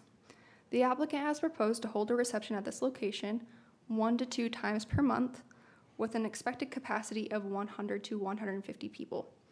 The athletic facility may be used several times per week, with most use anticipated during the winter months as it is indoors. The expected use for the athletic facility will be for basketball, volleyball, or other similar team sports. The applicant has indicated that they expect about 25 people or less in the building at a time for this use.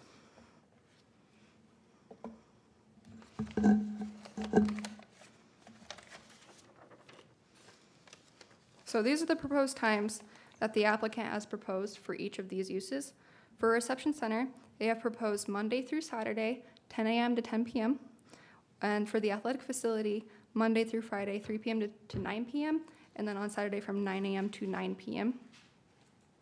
So it may not be used continuously during these times, but these are the proposed times that the applicant has provided. The applicant expects the reception use to take place mainly in the evenings, but wanted to allow an earlier time in case someone wanted to come and set up and decorate and do all the preparation prior to the reception. On the days or times when the facility is not being used for reception, it may be available for athletic facility use.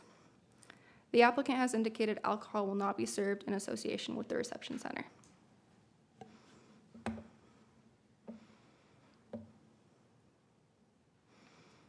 So moving on to the parking requirements for this. Our code provides a small list of uses. Staff is tasked with determining which requirement is the closest fit for these proposed uses.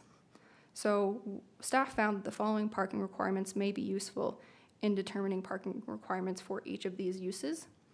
The area of this barn is about 4,800 square feet. So our parking requirements are based off of that square footage.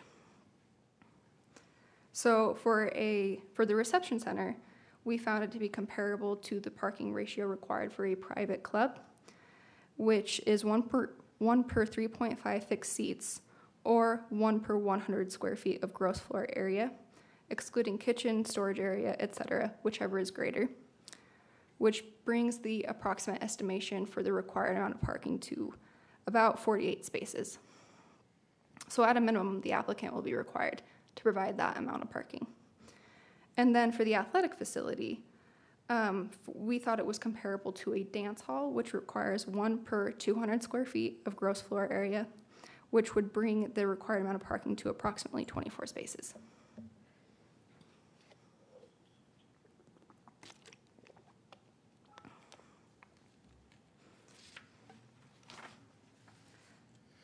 Staff anticipates that these uses will mainly serve some nearby residents and then visitors transported to the site in a personal vehicle.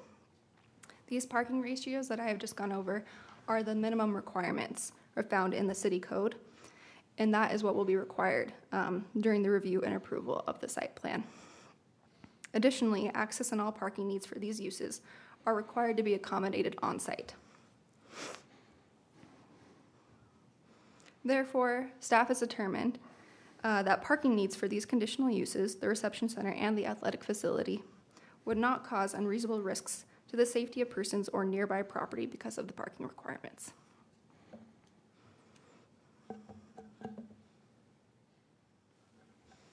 So I'll show you real quick.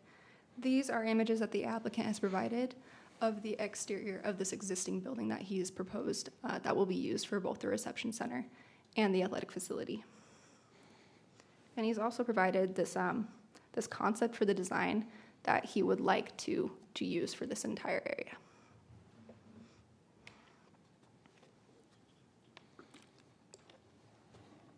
Okay, so staff anticipates the effects generated by the reception center to include moderate noise from visitors and additional vehicular traffic and parking.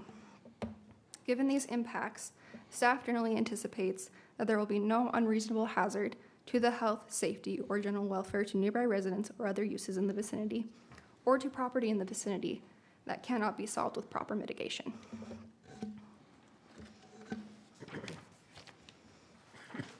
So staff has proposed the following conditions, generally for the site, and then for the reception center use specifically, and the athletic facility use specifically.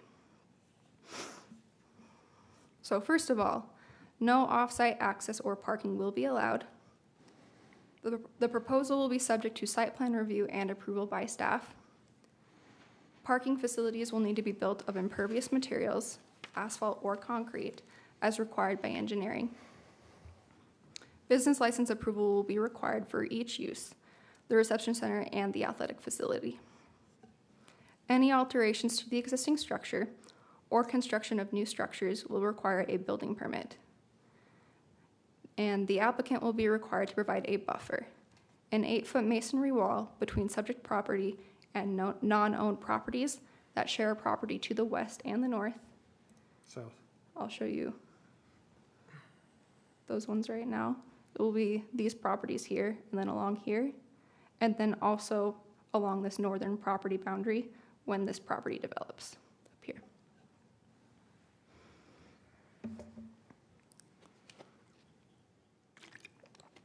Then the proposed conditions for the reception center use is that the reception center may only occur, or the reception can only occur Thursdays through Saturdays, 10 a.m. to 10 p.m., up to 2 times per month.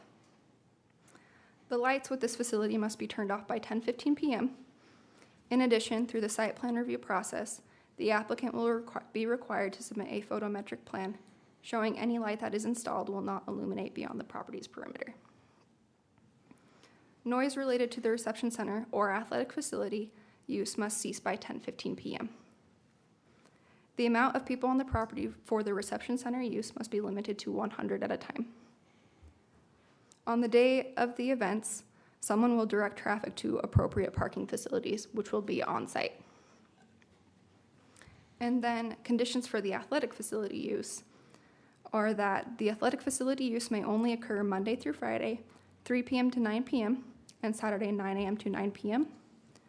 The amount of people on the property for this use must be limited to 50 at a time. This use will also have the condition of the light condition that was listed for the reception center use, and then also the noise condition that was listed for the reception center use. And the last proposed conditions are, as soon as the parking need for the uses exceed the site, the conditional use may be revoked. And then the last one is any additional conditions as deemed appropriate by the Planning Commission. So staff has determined that the proposed use meets the requirements of the RR Rural Residential Zone and for conditional use permits, and recommends approval with those conditions. Oh, thank you, Riley. Do we have questions for staff? I do have a couple questions. Based on the parking analysis that you did, would you be recommending, I know that you said currently their plan, which we're not approving tonight, site plan, only allowed for 25 parking stalls. Would you be recommending that they need to provide 48? They would be required to provide the most amount of parking. So at the very least, they will be required to provide 48 Okay. parking stalls on site. Okay, and then I also read in the staff report that the applicant said there would be no alcohol served on on the premises. That would be a condition that we could add as well? Mhm. Yeah. Yep. Okay, thank you. Bradley, was there a reason why we put the noise and the light timing to be until 10:15 p.m., not 10 p.m., which would be? The only thought that I had was that the reception center use has to end at 10 o'clock, and that would give them, 15 minutes to shut it down and get off the property. It can be changed to 10 p.m. That's not, staff would be okay with that. And my only reasoning there is that would be consistent with the noise ordinance code of the city already. They use a daytime, nighttime scale, which is 10 to 7, 7 to 10. And the other thought is that specifically for sports facilities, they do allow the lights to be on until 10:30. So for the lights specifically, it can be on until then, but there can be a condition that the noise has to be done by 10, and there can also be a condition that the light has to be turned off at 10 o'clock. Riley, was there a 8-foot wall, a reason behind the 8-foot and not higher or lower? So the 8-foot is what's currently allowed in the code without a conditional use permit. We can require higher. The applicant would need to come back for a conditional use if the wall ends up being taller than 8 feet. And that was for noise and light mitigation. Mhm.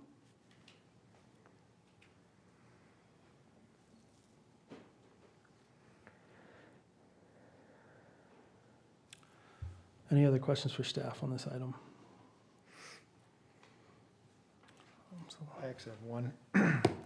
So if the reception part was dropped from that, would you only require the 24? No.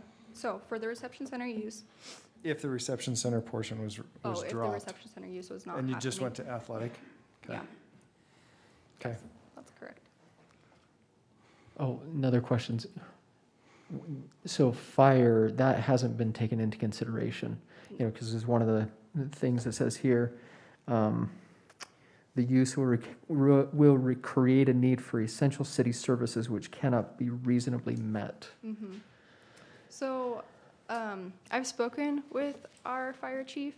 Essentially what he said is that it will be addressed during the site plan review. So I don't have what those requirements will be right now.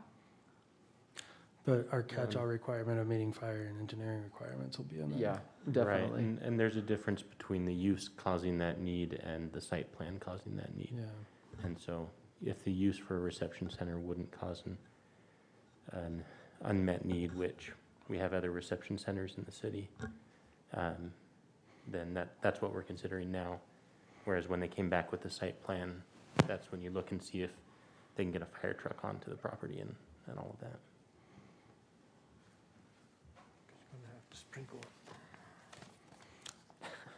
Any other questions for staff? Sounds good. Thanks, Riley. Is the applicant here for this item? You're welcome to come up and say something if you'd like to.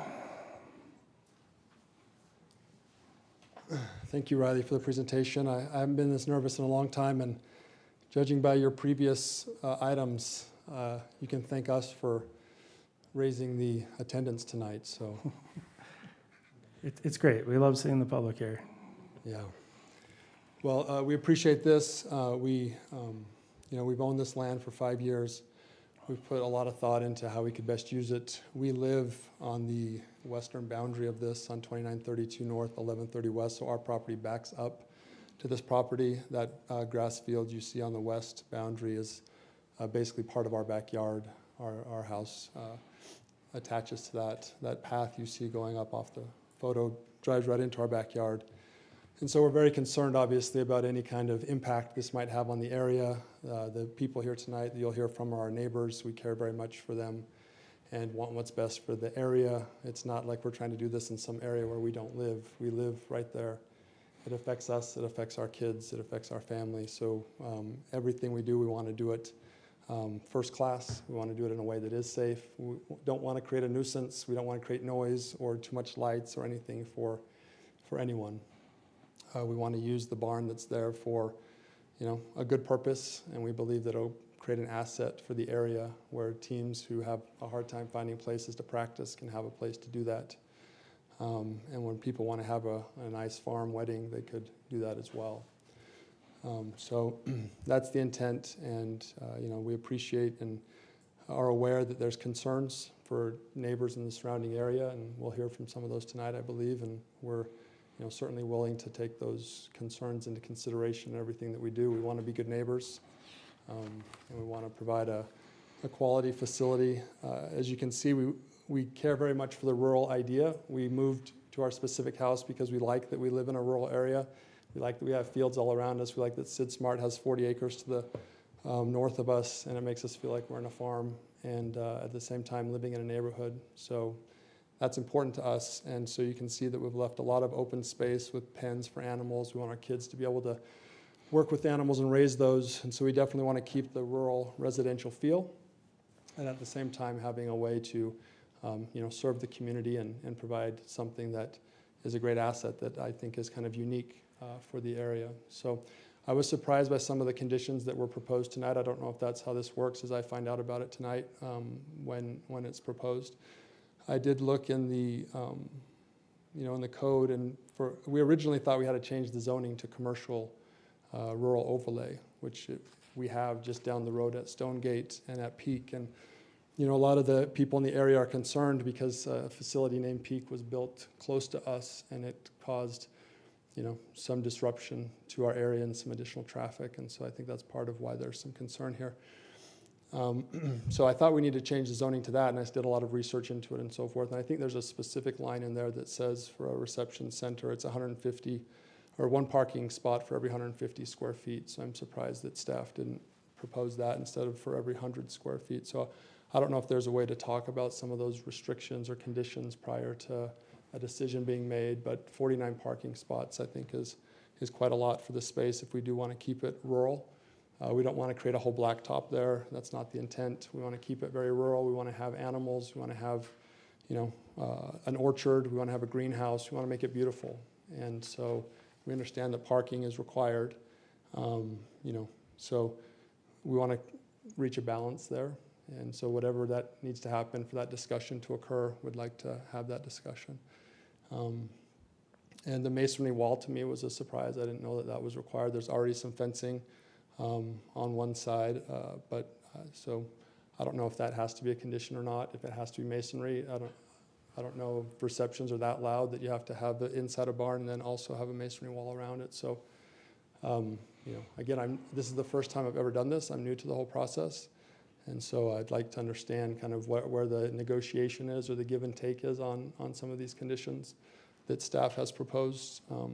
I've spoken to Riley and Daniel multiple times on this, and Daniel's been on a property, and he's the one who coached me that we didn't have to change the zoning. We just needed to do the conditional use thing, but I didn't understand that these conditions would be brought up tonight, and kind of a surprise to us. So, we want to make it work. Obviously, if we're limited in the uses and the days and the times and the receptions that can be there, but then the cost to put it in by putting in so many parking spots and masonry walls and so forth, it kind of makes it not financially feasible. And so we'd like to take that into consideration as well. But we're here to answer any questions. My wife is going to come up and say a couple of things, and then obviously if there's any additional questions after we're done that you want to ask me, I'd be happy to answer those. So, Sounds good. any questions at this point? Does that property currently have animal rights on it? Yes. Okay. Yeah, the prior owner had he raised racehorses and he trained the horses inside the barn. The barn currently has a dirt floor. He stored hay and raised racehorses inside there. He had 13 to 15 racehorses there. Many of them are still buried on site if you want to come visit some horse graves. So yeah, there's plenty of animal rights on the site. And we've tried to really beautify the area. We put in that field. We've allowed everyone in the neighborhood to come and use the field, and we believe in community. We believe in doing what's right for our neighbors. We believe in being generous, and so everything we do, we hope to do, in a way that's beneficial for everybody rather than the opposite. So we're not just trying to, put something in that's going to bother everyone else, not us, because like I said, we live right there. It's our backyard. We want it to be something that adds to our property and adds to our property value and that of our neighbors, as opposed to anything else. So you bring up the field. With that field, would it remain a field? Would you Yes. have any? Yeah, this layout is what we expect it to remain. So we're going to update the barn. So whatever we need to do to update the barn, it currently has no plumbing going to it, has no bathroom, so some of that stuff would be required. But everything else, we expect to keep the house, keep the field, as it's shown. Yeah, so there's plenty of buffers, like the houses on the west, or that field's 60 yards wide. We just hosted our turkey bowl there this last Thanksgiving. 2 fields going at the same time, 28 guys out there playing. So it's plenty of buffer to people on the west, and then there's 53 feet on the south to the houses that are there. And we're not planning to change any of those setbacks, if you will, from the neighbors. So there's lots of space there, and so that's why the masonry wall to me was a big surprise. But I don't know if that's required for all reception centers. They have to have masonry walls completely surrounding the property, but it's 3 acres, and that's a lot of masonry wall to build. So that seems a little overboard to me. Yeah. I did notice in the staff report, though, and maybe the staff report needs to be corrected, but it said that you did anticipate using the west field for some of your event space, potentially. Yeah. Hosting, so you would be using, that would remain a field, but you would be actually be having functions on that field, potentially. Yes, there's a potential for an outdoor wedding, for example, on the field. But it could be set up on the, north end or whatever might make sense. Obviously, we would take needs of neighbors and others into consideration in doing that. But again, I don't know if that requires a masonry wall to hide people behind for an outdoor wedding. I know weddings can be out of hand, but most receptions I've been to are fun, exciting times where people are pretty there to walk through a line, congratulate the bride and groom, have a little food, and go home. So it's not, I don't envision it being a huge disturbance.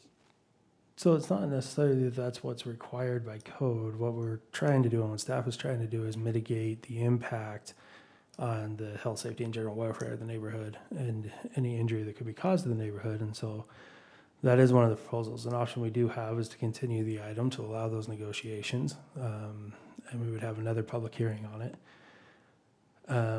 But in your opinion, if you're going to have up to 100 people there, how many parking stalls do you think would serve 100 people? Well, that's a good question. If you have 100 people and 3 people come in a car, 30 stalls is plenty. I mean, I've been to a lot of weddings. I'm going to say it's closer to 2 people per car, which puts you back at 50 stalls. Yeah.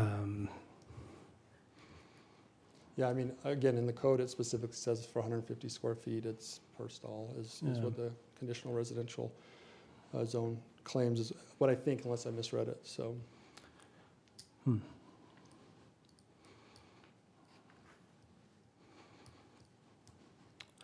Any other questions for the applicant right now?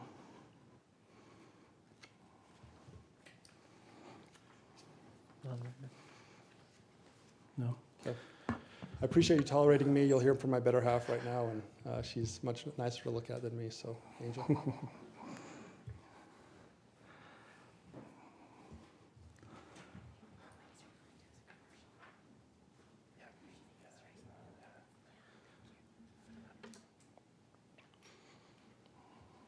Hi, I am Mrs. Angela Brimhall, and I live at 2932 North, 1130 West in Pleasant Grove. And I own the land behind my house that we're discussing today. So thank you all for coming. Lots of neighbors here. We appreciate your input, and hopefully you see from our plans, we are going to beautify this area and do that without negatively impacting the health or welfare of our neighbors. We're so grateful for the support that we've had of many of our neighbors. They've expressed support and excitement for us about this project. We're grateful for them. Just so you understand where we are coming from as a family, Jeff and I are happily and gainfully employed in our careers. And this project will not be our family's primary source of income. but a fun project that we can work on together with our 5 children. And they get to work on their own land and be in their own backyard and provide opportunities for them to learn how to work, for them to learn how to save money for their future, while still trying to maintain that rural and residential feel of the area, which is one of the reasons why we're not seeking rezoning.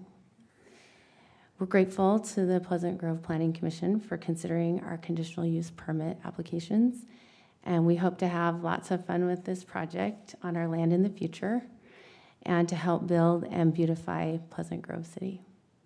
Thank you. Thank you.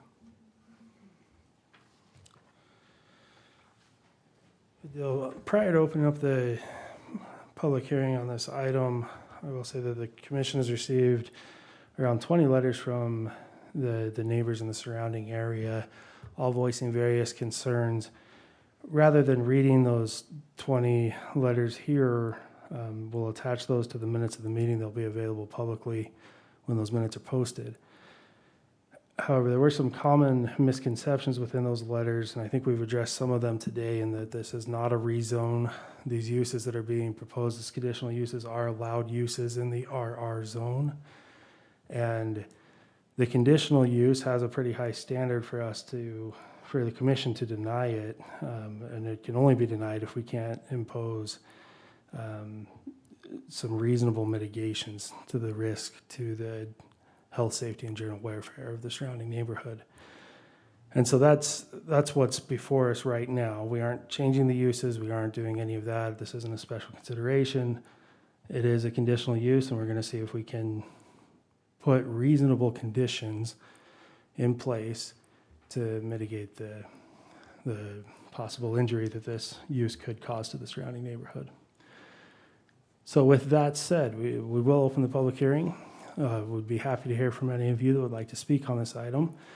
We will ask you to keep your comments to about 3 minutes. Commissioner Clyde will be keeping time and let you know when your time is up. Also, due to the number of people, we would like to keep repetition to a minimum. We want to hear from you. We want to hear what you have to say. However, if your neighbors and friends have voiced your concern already and you feel comfortable with that, we ask that you let that stand. But we do want to hear from all of you. So we'll go ahead and open up the public hearing. We'd be happy to hear from you. So to speak, just come up to the microphone and state your name for the record.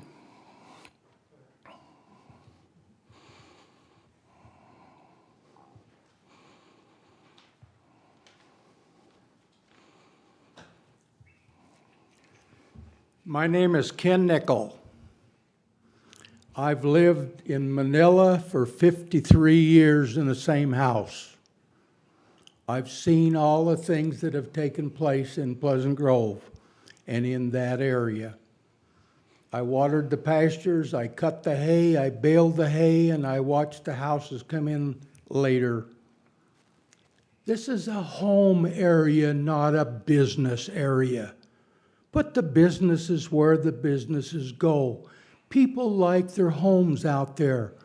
You can see you approved another. They like to live in Manila. It was a great place to live. Now we want people, good people. Jeff's wonderful. You people are wonderful. But the idea is terrible of having a reception center in a primary business or home-centered area.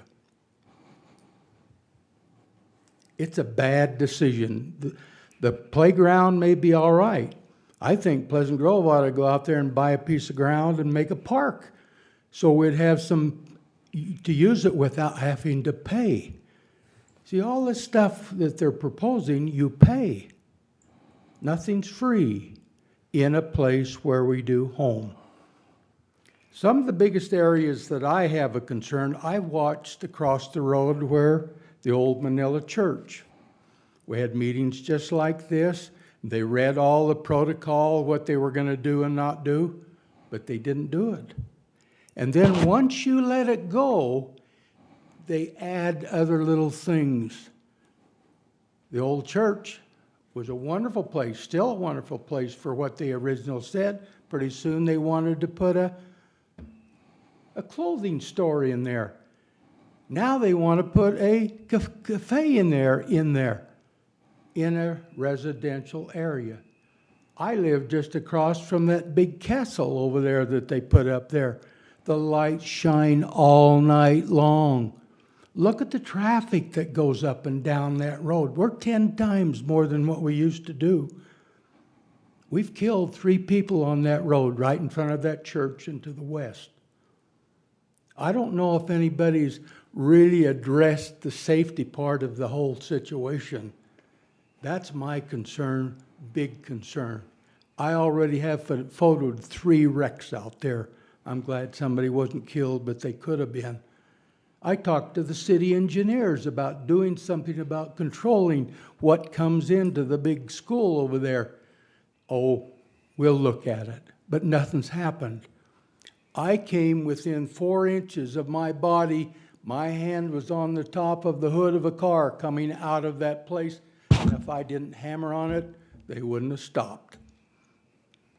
Time's up. Thank you. Thank you. That's I a lot got of more. 3 minutes. I say safety parking. Go up and down. They try to come from the church over there to that So- other place. They said, oh, we got plenty of parking. Mr. Nickel, we would like to keep Alone. the comments to 3 minutes. I'll tell We- the people, if they want to see me, you guys need to go look and see yourself and not make this decision. Thank you. Appreciate it.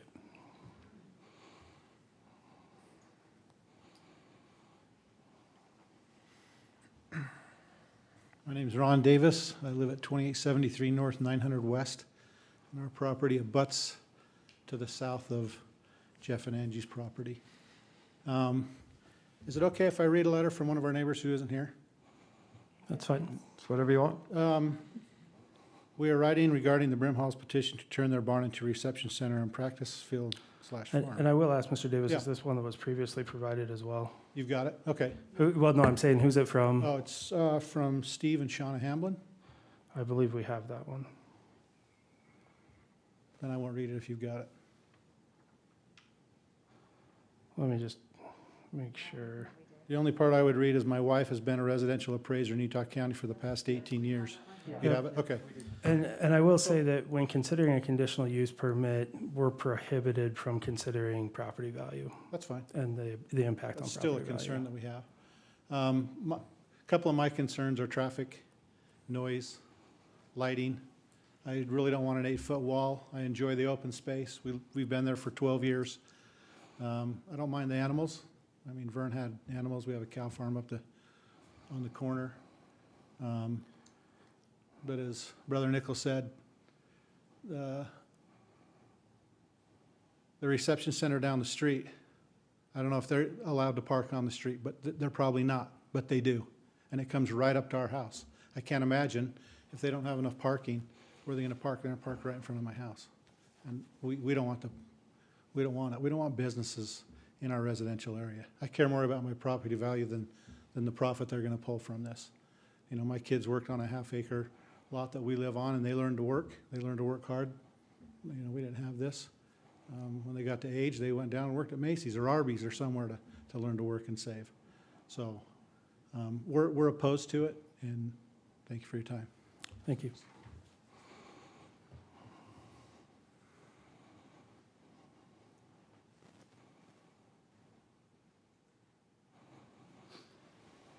Hello, I'm Cash Decker. I live on the other side of Ron Davis, and I connect right by the proposed sheep there. So one thing is, again, like was spoken before, it's important that we protect our neighborhoods. And the ironic thing is, this happened a handful of years ago, and the city allowed it, and it continued to change, and the city didn't protect the neighborhood.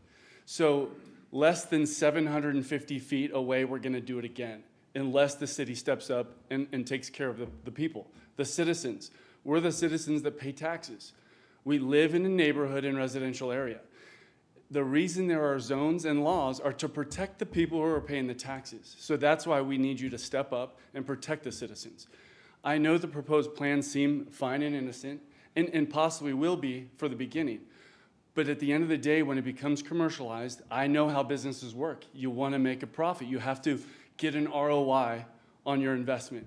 And that's what will happen. And what will happen is the noise, the traffic. We talk about 50 stalls. That's not even close. Do we know how many stalls are with Stonegate? 90. And it's not even enough for them. So 50 stalls isn't even close to enough. So what's important is it's going to be very bad traffic. I've ran and jogged up and down that street many times. There's not sufficient sidewalks. So you are going to put a hazardous to not only the residents that are local, but the people who are attending. They're not familiar with that area. They're going to get out at night. They're going to walk to their cars along that road, and it's very dangerous. It's poor lighting. There's no sidewalks. There's no gutters. So this is a severe safety issue. And if we allow it to happen, as you know, again, it's easy to just approve it, and it's easy to say, okay, we'll allow this. It's a great farm, and no doubt it would be. But we are putting our citizens at risk, especially the people who come in who are not familiar. Not only the locals, but the people who are coming who are not familiar. They're rushing. They want to come in and come out. They park wherever they want already. So when you have two events at the same time, you're going to have a total wreck with that. So I ask you to please think about the citizens that pay taxes and to protect that, because it's not about just this plan. It's about what will that be in 2 years, in 5 years, and it'll be too late to change the law. Thank you. Mr. Decker, before you leave, can I ask you a question? With respect to the code violations that you're saying are happening at Stonegate and the Peak, have you reported those to our local planning office? No, but I don't live exactly right there, but several who have written letters, the chambers, the bishops, they've had to call the police multiple times. They have notified these about the parking. Just the Peak, our neighborhood is now a shortcut. And not only is it a shortcut because they have to do an illegal U-turn, it's a shortcut to get into the Peak, but they actually line up and they are sitting and they're basically waiting for their kids to get out. So the cars line up and just sit in front of their yard, their house in our neighborhood. That's just when one event. When two events happen, 50 stalls is not even close. So, I mean, if they outdo 90 stalls, I mean, they're going to probably need at least 75. And then they're going to go on the road and they're going to meet in the middle. So it's going to be dangerous. Okay. Thank you. Thank you.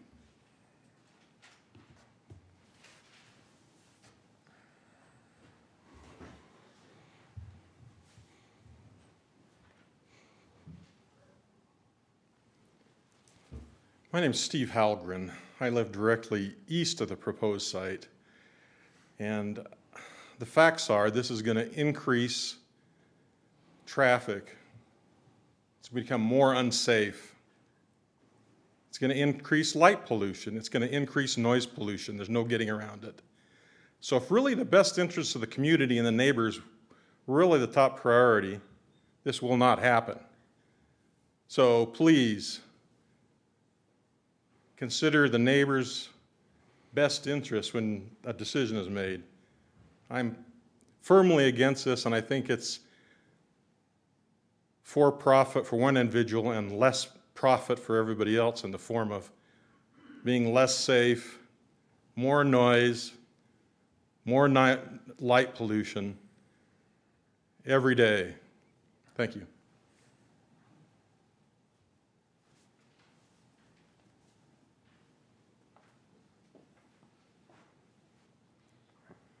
Hi, thank you for hearing our concerns today. My name is Suzette Davis, and I live at my husband and I live at 2873 North 900 West, right next to the Brimhouse property. We just barely found out about this proposal on Sunday, coming back from a Thanksgiving holiday, and we would love to have known about this prior to this, but we did find out about it on Sunday. And so I've put together some notes, and I'm going to read them because I don't know if I can get through them all if I just tell you them. So in section 3.5 under the Pleasant Grove General Plan, it states that streetscapes and beautification Under Streetscapes and Beautification, the residents of Pleasant Grove listed city streets as a major concern in every workshop that was held. Pedestrian safety was one of these major concerns. In Section 5.3, it discusses growth factors. It states Pleasant Grove, like many cities in the region, is struggling with the effects of ever-growing traffic on its local and major streets.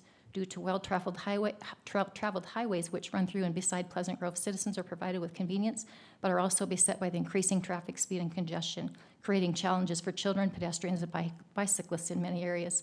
900 West is the street which the Brimhalls would use to access their businesses. These are already traffic congestion areas at the south of 900 West, with people attending and looking for extra parking for the receptions and peaks parking, and parents picking up their children from sports practice and preschool pickups. On the east side of 900 West, we have a new subdivision within the last couple of years with 65-plus houses, which also access 900 West and anticipate many more homes if the land is developed by the Blue Silos. 900 West is the main street used for children to walk to and bike to the Pond Park, Harvey's Park, and the Deerfield Elementary and Lincoln Academy schools. It is also the street that many houses are located on and have to use every day. Adding another 2 businesses in our already compromised neighborhood would cause major concerns for pedestrians and traffic jams.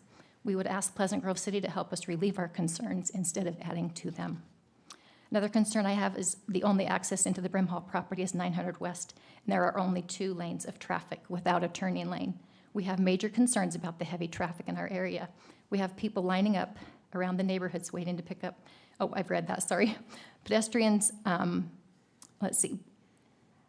Imagine how many cars show up to attend a reception, and we have had 2 of them, 702 reception centers, 750 feet apart, and including the traffic of our neighborhoods. Pedestrians have been it's been difficult to see crossing the street in the evening to attend the reception and have caused great concern to drivers. This congestion has people using neighborhoods for shortcuts, and if Peak, Stonegate, and the proposed reception center sports facility were in operation at the same time, it makes our concerns of safety and traffic even greater and would make it difficult for those of us on 900 to get out of our driveways. This is not conducive, as Section 3.5 states, to meeting the requirements for access and traffic flows while ensuring that the human element of Pleasant Grove is not neglected. Then it lists projects that are, let me skip that. Does this business plan require 2 different entrances to meet specific codes? And would the Brimhalls still be considering this plan if the entrance to their facility was accessed between them and their neighbors? I'm also concerned after looking at their rendering that there aren't nearly enough parking spaces for a wedding reception. And if this is the case, my home and the rest of 900 North and neighboring streets will become a continuous overflow parking lot. Even if signs were posted, most people don't see them and are looking for the closest place to park. Thank you for your consideration. And you had provided a letter that stated most of that already, right? And we've reviewed that. Thank you.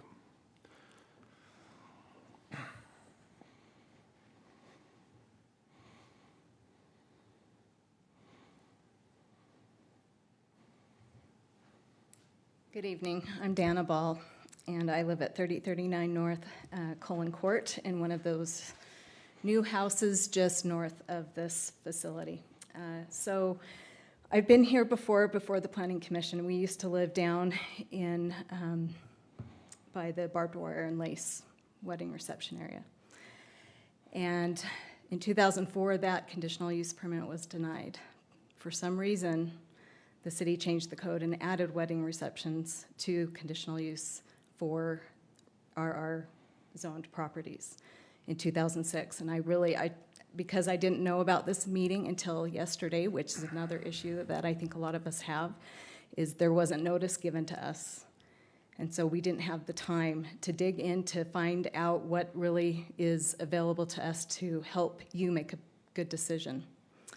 But for some reason, wedding receptions were added to the conditional use permit. And I really want you to think strongly about, we've had a lot of really good concerns already presented, and there is a slippery slope with this right now. With where our properties are located, there is that open land, tons of acres just north of this property, that who knows the future owner, what they will want to do with that land. And if it is allowed to have this conditional use, then that just sets the stage and justifies them being able to rezone it for commercial. This is not an appropriate use of this area right now. And I just think you're going down the wrong, it's just opening up the gates to justify more commercial use. Businesses, I'm a small business attorney, I know how businesses go. And when you start little by little and you see the benefits and how you can grow a business, things change. And the opportunity to make this, I think it sounds great. I think it's an awesome thing and it will look really nice, but I just don't think it's appropriate for our area. And I really want you to consider the slippery slope that you're going down, because what's been expressed before with the other wedding reception areas, I've seen firsthand in my old neighborhood. There were conditions put on that, but when neighbors complained, nothing has been done. And he was awarded that conditional use in 2012, and nothing gets done when the police are called. And so it's very frustrating for us citizens to see things get passed, but there's no follow-up. There's nothing done to help make sure and ensure that the conditions are being met. So I just want you to consider everything that's being talked about today, because we are important and our voice does matter. Thank you. Thank you. Really quick, since you have had experience with the barb and lace or whatever, what did you see, what did you experience, and when you were there having receptions there? So part of their parking was off of an R120 street. So all of their parking had to come on the R120 street, not on the RR side. And because of that put in safety situations, because we know that there was alcohol that was being served, and that there are a lot of fires that happen, bonfires on that property, and the air is not clean, and so the neighbors have to breathe in those bonfires, and even though the police are called to come out, there's still nothing done. We can't capture air to prove that there's certain elements going on in the air. So.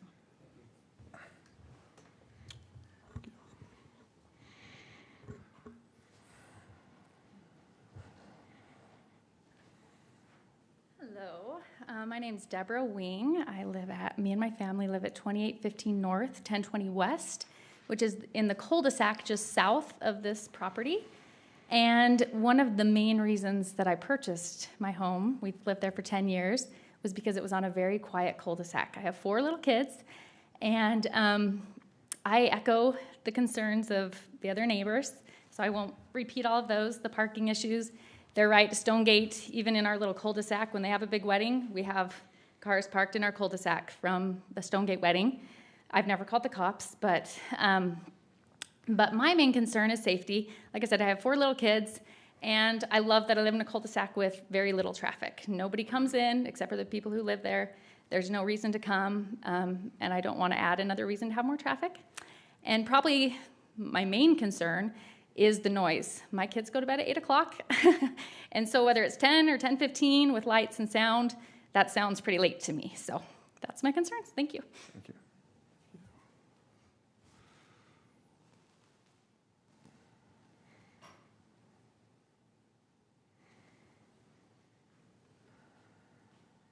My name is Doug Gardner, and I live kind of kitty corner at 888 West, 2800 North. Again, many of the exact same concerns that have already been brought up. I too have suffered with safety issues and parking at my house. In fact, we got blocked in one time, calling the police. That's actually where I wanted to take a couple of my minutes, which is really the enforcement issue, because I know how it goes. It's a limit of 100 people, but when is it 110 people show up to the reception, or 120? The cars, they don't adequately fit there, so people start parking on the street. No one calls the police because it's more hassle and inconvenience than it's probably worth. And by the time the police actually arrive, the people are long gone, whatever else. But there have been a number of safety violations, people walking back and forth from the peak over to the other. I also am concerned about the one access point, because I see it right now with the peak and Stonegate, where people will park at one or the other, and then they'll just walk across because it's the most convenient thing to do. So they jaywalk across. It's dark, so people nearly hit them. Anyhow, I have issues with those things. I also moved out here because it was quiet, and I like the quiet zone issue. And I think right now this is kind of the the old analogy of the camel that pokes his nose in, next thing you know, it's his head in, then it's his neck, then it's his whole body, next thing you know, you've got a camel. And I saw that happen with the Peak. I've seen it with Stonegate. I don't want to see it happen again. Thank you. Thank you.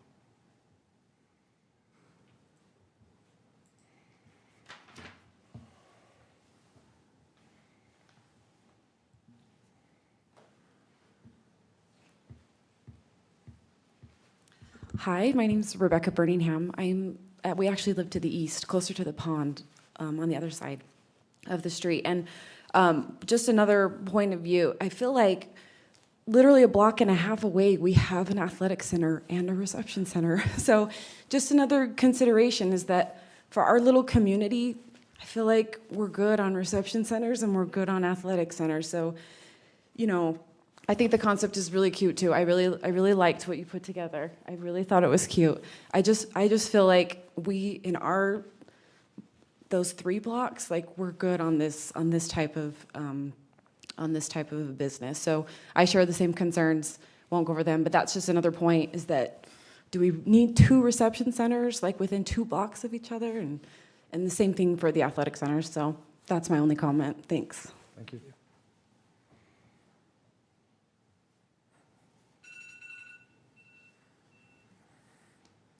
Does that mean my time's up?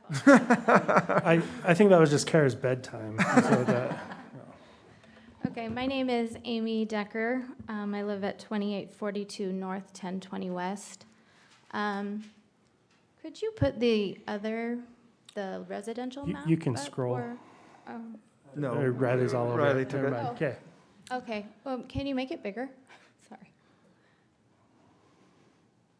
Okay, so my property, you see the barn is white. My property is directly south of that.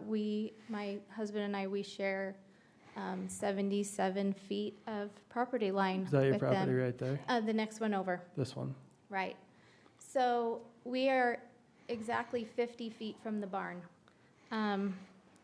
So obviously we have a lot of concerns with the noise and the parking and the other issues that have already been echoed that I won't repeat. But I would just want to ask, who do these permits and variances benefit? In this case, I only see one benefactor, and that's the Brimhalls. I feel like all the rest of us lose. I would be curious to see if Mr. Brimhall would be willing to move the entrance of his farm to in between his house and his neighbors. If he isn't, or would he like to move the barn to be 50 feet from his home so that he can hear that booming music till 10:15 every night? I found it interesting that the staff put a moderate noise level at 100 people. I think we've all been places with less people than 100, and it gets rowdy. I don't think that is an appropriate number of people to say that's moderately noisy. That is very, very noisy. Not to mention the people, but the car ignitions, cars honking, children screaming, loud music. I don't think that's a moderate level at all. I don't doubt that the Brimhalls will make their business aesthetically pleasing. I think that they will, but that's definitely not a guarantee, and it's definitely doesn't have any other impact on what it looks like with how we have to deal with it, as far as with all the other concerns. I would just ask you to consider the appropriateness in prioritizing one person's ambitions over the investments and quiet enjoyment of myself and my neighbors and the other residents. Our area is already burdened with increased traffic with the Peak, the Stonegate, and the Manila Pond. Sorry, my last comment is the list of cons is very long, and again, I feel like the only benefactor is the Brimhalls. Every other PG resident would lose knowing that our residential zones can be changed into businesses at any time. What is the PG city priority? One person's dream or the tranquility of the residents? Thank you. Thanks.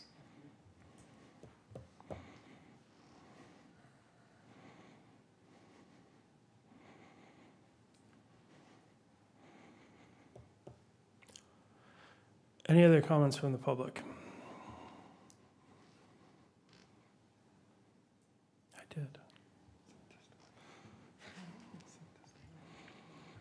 Christmas. My name is Jenny Johnson, and I'm being very brave right now. I am, my husband and I own Stonegate, and my business partner and I, Jake Carter, we own the Peak Preschool.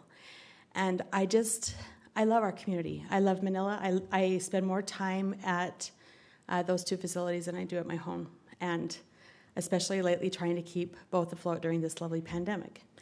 I have to say that I'm severely disappointed that only one person with all the comments has had the integrity to come and talk to us. And whether to express what's happening, I had no idea that people were parking up in cul-de-sacs during things. I had no idea that people were calling the police. That hasn't been communicated to me.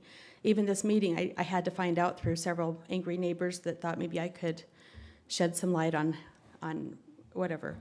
I don't want to give my opinion one way or another about the Brenham Halls, other than if they do receive permission, I would hope that the community would go to them if they have concerns.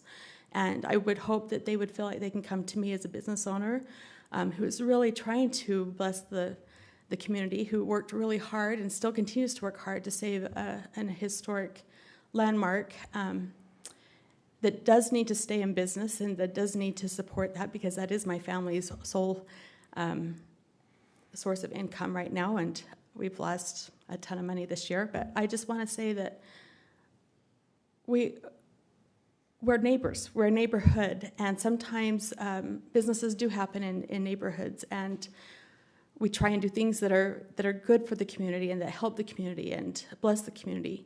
And when this neighbor came and said that he was concerned about the parking when we do our free live nativity, we've issued tickets to help remedy that. I'm grateful to hear some of the things that are happening, and I hope that the community will feel confidence that we can mitigate those things now that we've heard about it.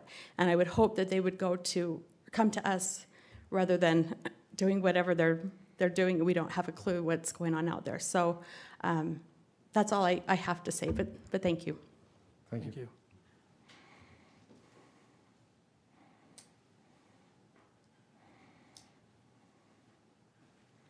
Hello, my name is Sue Halgren. I live at 888 West, 2900 North, across the street from this proposed facility. And I just want to point out, I agree with many of the things people have said especially about traffic. I'm very worried about people parking in front of my house. But if you can scoot that down a little bit to the east there, that all looks like open land. Those are all homes. I hope that you'll go look at them. They're beautiful $1 million homes. Please consider their intention they had to buy those homes, that they'd be in a quiet neighborhood, in a nice residential neighborhood. Thank you.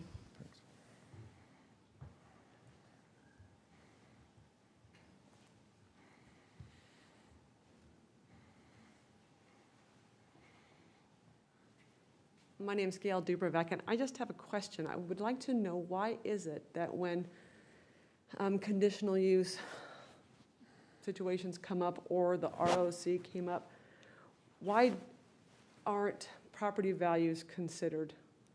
Can anybody tell me that? Because there's no way that when the Peak Center went in that it didn't really substantially destroy the Robinsons' property value.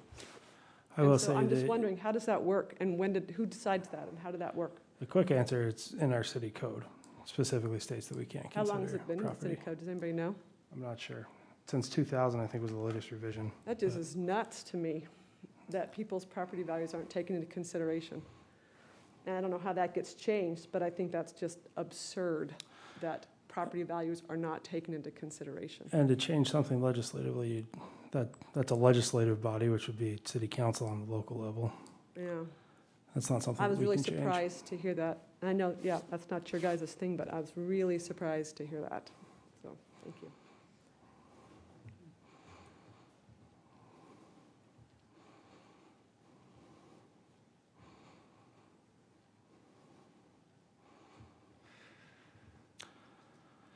Can I, why there's a lull? Well, yeah.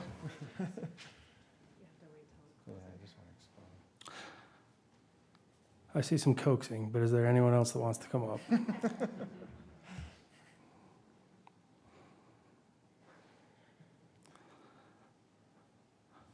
All right.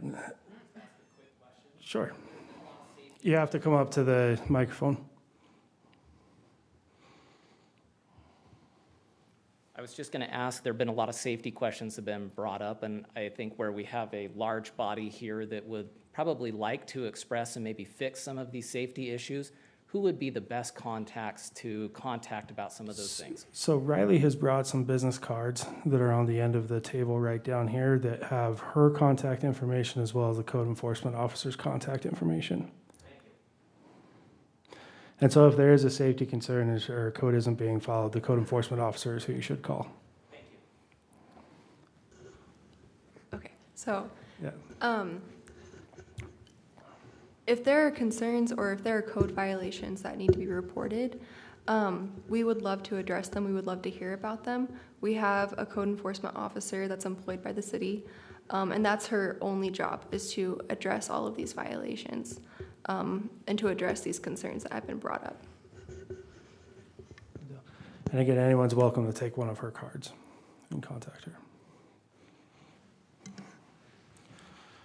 All right, last call. Anyone else? Sounds good. We'll go ahead and close the public hearing and bring it back up to the commission for discussion.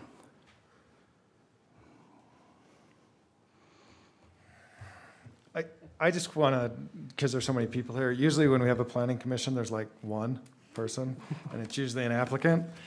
I just kind of want to explain the process of what's happening, because I think there's some misconceptions of really the full overall process. First off, we all live in Pleasant Grove. I live by barbed wire and lace. I know some of the people that are here.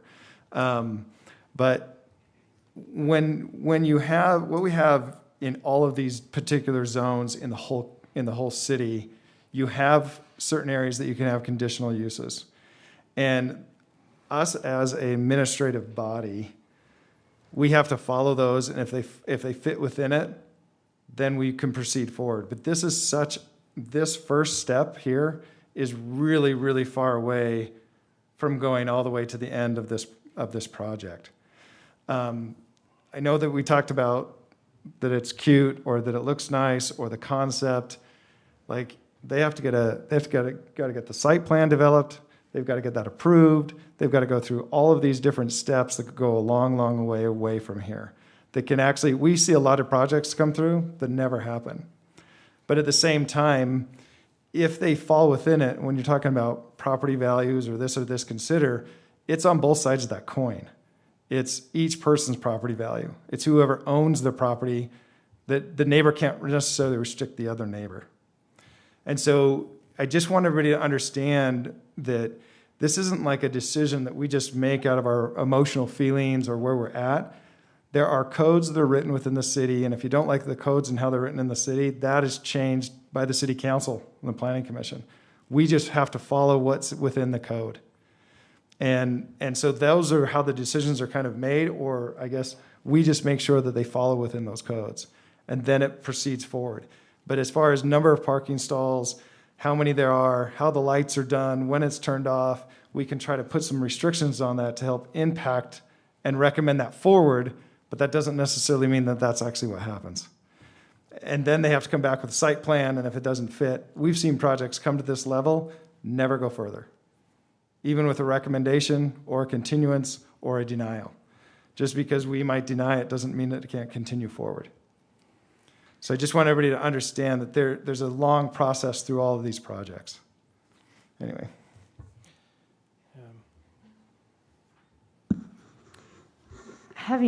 Acknowledging what Tim is saying, my question is, we have to allow it if it's, I mean, obviously we'll try to establish conditions that mitigate any issues, but we would have to allow if the condition is allowed in the, if it's a conditional use that's allowed in the zone.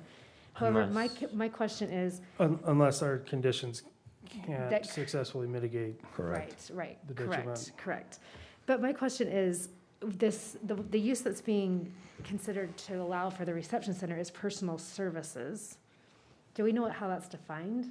That just seems like, how can we, has that been interpreted to allow for reception centers? Riley? Yes, it has.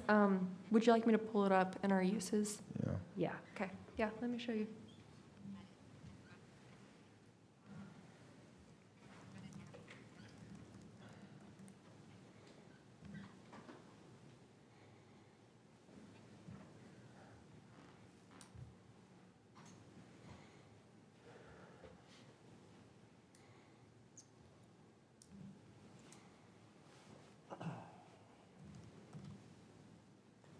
Yeah, so listed right here under personal services. It's right here, receptions. Okay. Okay, well, in light of that, I think my feeling at this point is that I'm not sure that I feel comfortable putting conditions on at this point without some further information, maybe about maybe the traffic impacts, whether we would need to require an entrance and an exit off of the property. Well, I guess we're kind of limited to as access. The thing We is, have it's the going one to a room. collector road too. Right. Yeah. And I mean, I would tend to agree. I think one of the major safety concerns brought up is that, and with the proximity to the other facilities that are there. That's what I was just gonna say, See, it's so close to the other If facility. there's 2 or 3 events happening at the same Yeah. time within those 3 Like buildings. the Stonegate's having an activity Yeah. at that night, and so is the Brim P, Hall, yeah. that's Or a lot of P, traffic that we'd have to take into Right, consideration. and I feel like that needs to be looked at more closely before we could maybe Mhm. make an informed decision on the conditions to impose.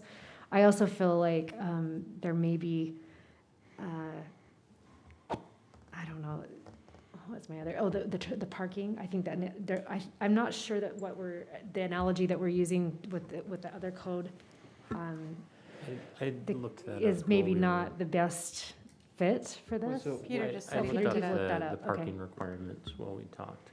Okay. So the one parking stall per 150 square feet is for the rural commercial overlay. Right, So right. that doesn't apply here. Yeah.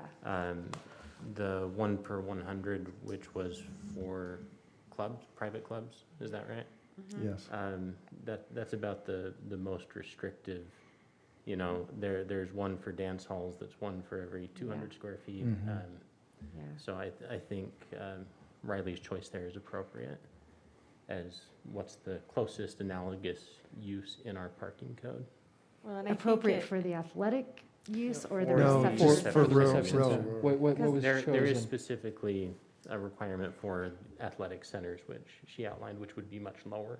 Yeah. Well, we'd have to go with the bigger because of the reception use. Yes. Yes. And I agree with you that, as it was mentioned, I believe it was Chair that mentioned, I go to weddings all the time and it's Mhm. my husband and myself. Right, Yeah. right. Most Rarely of the are time. 3 people in a car. I can leave my kids home, I do. Yeah, Yeah, definitely. exactly. And so that's, that's 2 people per Mhm. car. That's 50 spots for That's 100 right. people. And I also think it might be interesting to look at what what parking that the Stonegate has right now, Mhm. if They that's said, an issue. according to the neighbor, what they said is 90 parking stalls, and they still have parking Right. issues, and it overflows into the Peak Arena or whatever, and then it goes. Which I it- believe there's it a goes parking around. agreement between the two. Yeah, Yes. and that's fine. But That's is that fine, but it goes. reflective of the square footage and what would be? It's based off the square footage of the Right, and buildings. is that, what I'm saying is that an accurate, estimate based on, I mean, I just think we need some more information. Mhm. Plus it's in the overlay section, Stonegate is. So I would disagree with that a little bit, because the application was made under the existing rules, and we can't change the existing rules on them, right? We can't say, I think it's an enforcement issue, not a how many parking spots issue. Well, The condition is that they can't allow any parking off of their property, and if they do, they lose their business license, right? Right, but I'm just saying, in order to establish a condition of how many parking stalls are required, I don't know that we have perfectly fitting activities to compare that with. I think there needs to be a little more research on so that we can get Well, more and accurate on We that. do traffic studies all the time on Right. possible I mean, I feel like the locations. traffic study is a separate issue than parking. I think there Agreed. needs to be a traffic study. I think that we need to maybe hone in on whether we're using this right and the right comparisons to activities versus parking needs, so that we're accurate in estimating that, so that there is less of an issue with parking off-site. I mean, obviously that can't happen, But there's obviously, it does happen. And so, Right. like you said, Peter, I think a lot of what we see here is a lot of enforcement.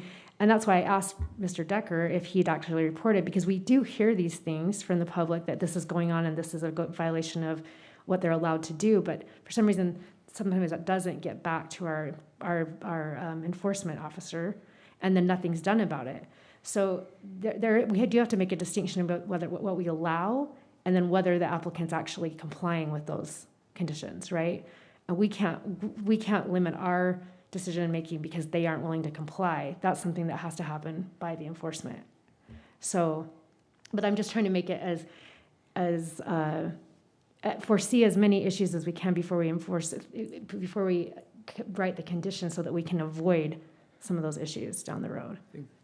I think the bigger impact that happens to the neighbors because I live by Bob Marley's, it's really the noise. I mean, cars can be an issue, you can end up getting them all off the road, but it's the noise. It's when you're outside that building. And they've done a great job. It's pretty, it looks really nice. They'll have some of that stuff they've got on 180 West. They've got like a pavilion there, and it's outside, and they've had some really loud things, and that can be very impactful.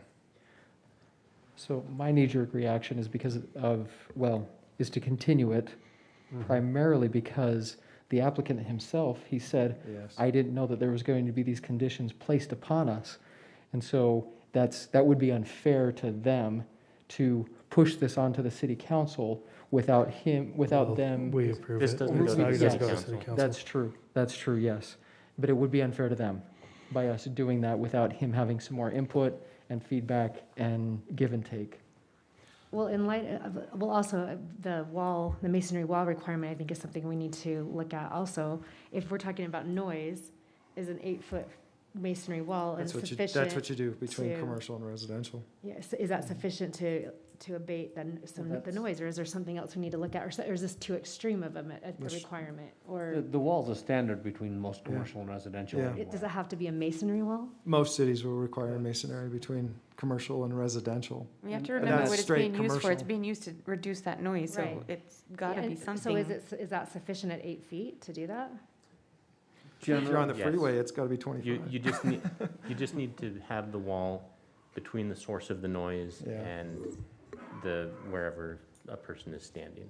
Yeah. And so, So as long as they don't have speakers on top of the building.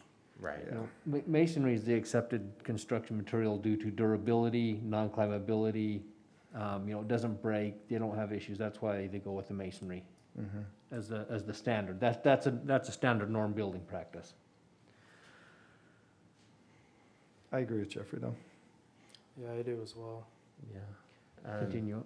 Mhm. So I think the question is, what are we looking for when they come back? So one, that the applicant has discussed the conditions with staff and come to some agreement about what works there to mitigate these effects. And number two is whether there are additional studies that would provide us with information. So as Commissioner Clyde mentioned, 900 West is a collector. It's meant to hold 10,000 cars a day at its kind of maximum load, like the other collectors in the city.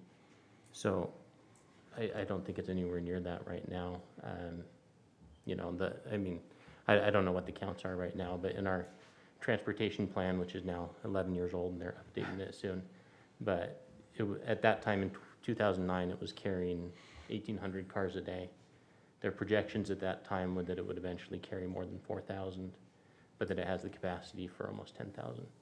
And so I think that the presence of Stonegate complicates that, because you're going to get kind of, if everyone's letting out at 10 together, that gets really crowded right at that moment.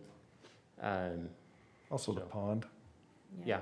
Well, can I just ask for clarification as well? When you say that it's designed to hold 10,000 vehicles, is that constant traffic movement, or So what's the definition on that's that? with cars still being able to move at the speed limit. And That- so, That's the level that. that would okay, be. and so it's intended or it's designed? Because as it stands right now, I don't think, yeah, it's pretty choppy for 10. So that's its capacity for that size of road, for a Okay. two-lane collector road, wide shoulder, whatever it's supposed to have. But I think that there could be potential for that, like I said. So a lot of that 10,000 is gonna come in the morning and evening peaks as people are going to and coming from work. So it's not like you have that 10,000 cars spread out across the day. But potentially a traffic study could be helpful there in telling us if this would get really bad if there were multiple events at the same time. So does the 10,000 cars on that street and the fact that we have a stone gate and that type of thing, is there a way for us to take that into consideration if we add another reception center It actually. to that collector road? It actually makes it the appropriate road to enter onto. Yeah. The problem, like with Bob Wire and Lace, is it's all into a residential street. Yeah, like what was mentioned, Yes. it's R18 or whatever. Residential's dump into collectors, collectors dump into majors, Mhm. like your Well, state it's streets and so on. It's appropriate, but can it handle the intensity if you have events at all three That's what I was getting to, areas? is if And- they both got something going on that Yes. night and they both let out at 10 o'clock, Yeah. is that? I mean, I get gonna that it's be But you're- preferable to You're like a also, residential you're street. also in an R120 and an RR zone, Yeah. which has a lot less density. The other, Yeah, but I'm talking about intensity based on use. Intensity surrounding based it. on those Yeah. two Mhm. blocks. Right, that based they're on the all use in those located areas. the on. real question to me here is not whether the road can handle it, but whether the intersection at 2800 North can handle That's it. actually a valid point as And, well. 2600? 2600, sorry. 26, yeah. Yeah, Um, we need to put a divider in or a light in or something else. Right, or, yeah, a light or a roundabout or something that would allow traffic to flow through there, because that's where you're gonna get That's where the problem's gonna backups, arise, you know. yeah. If they were a mile from the nearest intersection on either end, there wouldn't be ever any And- problem with the And at traffic, that but- intersection, there's only an option to go right or left, there's no straight, Mhm. and so that also bottlenecks as well, because you don't have a third lane going through. Right. Yeah. So, So I feel like that's something where we could reasonably ask for additional information, yeah, is the effect of this plus Stone Gate plus the regular traffic on yes. that intersection. And then, other than that, the other, I do think we can ask for the complaints that have come in related to barbed wire and lace and Stone Gate that have come into code enforcement, is that gives us a good idea of what type of injuries being done to that community that we could possibly mitigate with conditions. Yeah. I think that's something we should ask for, and that could include parking, that could include everything. I mean, to be honest, if the city isn't capable of enforcing what we put in there in a condition, I think we're setting ourselves up for failure again. Agreed. And we shouldn't allow the conditional use if we're not going to be able to enforce those conditions. Yeah. I think you need to continue it. But I do think that but I also would like to see if we can get some more analogous parking activities so that we can make a better judgment on what's a reasonable number. Mhm. I don't know if I feel 100% comfortable with what we're basing it off of right now. But 100 is the most restrictive for 100 square feet. I mean, that's in the code now, but there's nothing to say that we can't do more. You're correct. well, we can impose reasonable conditions, right? Well, And yes, but- would it be reasonable to Impose more. impose more restrictive parking requirements than we have for any other reception center in the city? If the research shows that those are insufficient and that it causes them to park on the street, I think we could. Yeah, because this isn't codified for this particular area. Well, it is. I mean, though. it's not codified for this particular area. It is. I thought it was just for commercial, like in a commercial area. No, that's the 1 per 150. For this zone, it says for every other use besides residential, you follow the regular city parking standards, which in this case, the closest use is the private club, which is 1 per 100. Okay. So do we have the conditions to continue?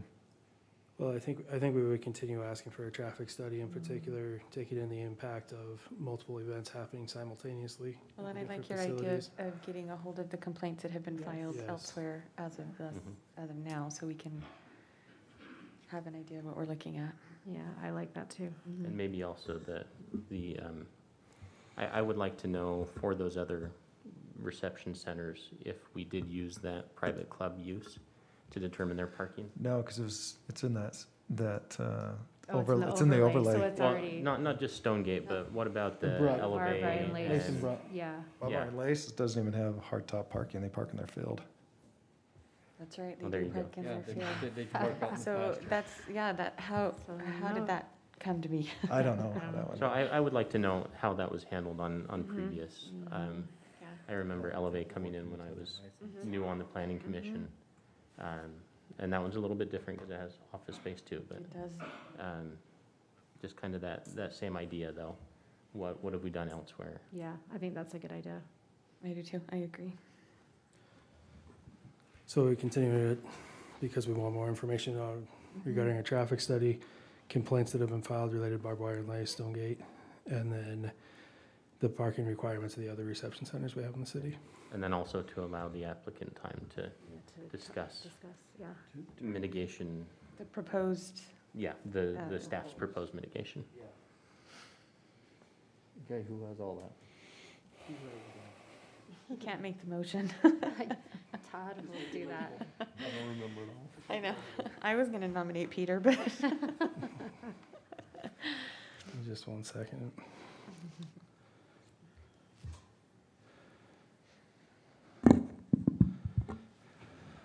Let's see, I'll make the motion. I move the planning commission continue to the request of Jeff Hall for 2 conditional use permits to allow use number 6299 for a reception center and use number 7400 in an athletic facility on property located approximately 2932 north, 1130 west in the RR Rural Residential Zone until December 17th, which will be our next meeting, correct, Riley? No. That's a special meeting, so it will be continued to the first meeting in January. Do we have a date on that? January I believe it is, Hang on, let me I'm pull it pulling up real quick. 14? It's the 14th. Yeah, it'll be the 14th. Okay, it'll be continued to the planning commission meeting held on January 14th, 2021. Based on the following findings, the commission needs more information, particularly related to a traffic study, to study the impact of traffic flows and considering simultaneous events held at the proposed location and the existing event center Stonegate. We would like to see the complaints that have been filed with the code enforcement officer related to barbed wire and lace and existing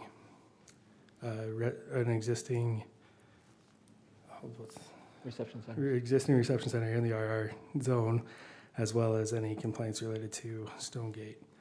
We'd like more information regarding the parking requirements at other reception centers within the city, what the parking stall requirements are there, and to allow the applicant time to discuss the proposed mitigation and proposed conditions on the application. I'll second. We have a motion and a second. We All have in a favor? motion. Aye. Any opposed? Sounds good. Motion carries. We'll continue that to the meeting in January. And can I just say to Jenny at Stonegate, you can call in and ask for any complaints that have been filed against you. Nobody wants to say for number 9? You sat through all 8. I will say thank you again for everybody for showing up. Unfortunately, the public hearing part is closed, but you can call Mr. Davis. You can call Riley and discuss with her if you want to take one of her cards. She's very good at returning calls and getting information. Let's go. Todd, just go to 9.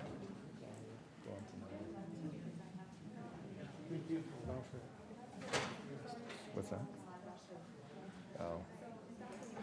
Yeah, any discussion that's happening, if we can have you take that out into the hall, we will need to continue the meeting. So everyone that's talking in the back of the room, if you could go out into the hall and talk, so we can continue the meeting.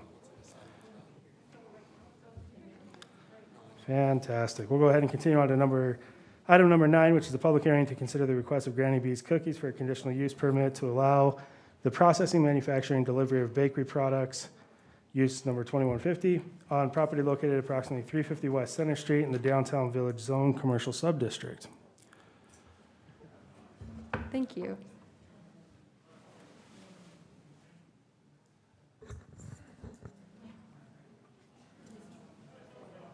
So this item has been presented at the last two meetings.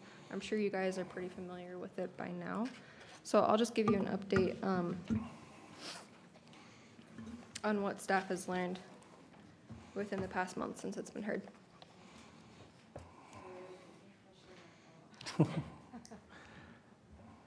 So the applicant has made efforts to reduce the noise generated by the facility from the vents on the roof. Recent decibel measurements taken by staff indicate the noise generated by the facility is less on average than measurements taken prior to the last Planning Commission meeting. The applicant has also provided signage to address the delivery problem so that the deliveries access through Center Street, not the residential streets that are nearby, and then they are all processed on site. So with those efforts that have been taken to mitigate the noise issue and also the delivery issue, staff recommends approval with the following conditions. A business license must be obtained prior to operation, which we've already discussed that in previous meetings. And the noise generated by the facility must be 50 decibels or less at any time measured at the property line. And again, all deliveries must be processed on site with access from Center Street only. Brian, can I ask real quick, have they permanently fixed the noise issue, or are we still waiting on that to be taken care of permanently? So I actually don't have any more information about it. I'm just going off of what the measurement readings that have been passed on to me. Daniel would have more information about that. And and he we will can be ask here the at applicant next too if meeting. those silencers came in and were installed. What's that? We can ask the applicant too if Yep. those silencers came in and were installed. I do have a question. Do we know if the hours of operation, I know there was a concern about the hours of operation being limited, or they were operating outside of those established hours. Do we know if what's happened on that end? I don't, sorry. What did we decide on that? Did we make a We, decision? we limited it with the noise that was going on, but as far as if their noise was taken down to a reasonable level, well, I don't think we put it. Then we didn't put any restrictions on the hours of operation? I Well, thought we did. Yeah, I We thought did. In the too. meantime, until they addressed the noise, it was. Well, that's what per- I'm saying. Until yeah. they addressed it, we had a restriction on it, but once it Yeah. was addressed, we didn't put it for So control. does that mean that if they've addressed the noise, they can operate 24 hours a day? Well, we can talk about that. Okay. One of the conditions here is noise not to exceed 50 decibels. Can you tell me the rationale behind that number? That is what's typical for another neighborhood, or like any other residential area. The idea was that as the noise exits the facility and goes into a residential area, like at the property line, it would not be greater than 50 decibels. Right. So, am I wrong in reading our noise code to suggest that the general limit in a residential area for continuous noise is 65 during the day? I don't think so. This is just a condition proposed by staff. Yeah. It can be increased according to like what's found in other parts of the code. You know, I had the same concern because even at night, we allow up to 55 decibels. What do we allow during the day? 65. Where were we at before? 72, which was above anything except industrial. So you think it would be reasonable to allow them to go up to 60? I mean, that's what the code says. I think we should, my personal opinion is that we should set the limits to what the code allows any other business to do. And I would think that it's okay to be a little bit more restrictive. Maybe this isn't the right time to discuss this, but be a little bit more restrictive just because it is a constant sound. Right, but our code addresses that. It Right. has different limits for intermittent and Right. continuous noise. But Are we gonna have the neighbors back because that's not sufficient too? I mean, I mean, I sympathize with them. I do too, but 65 decibels is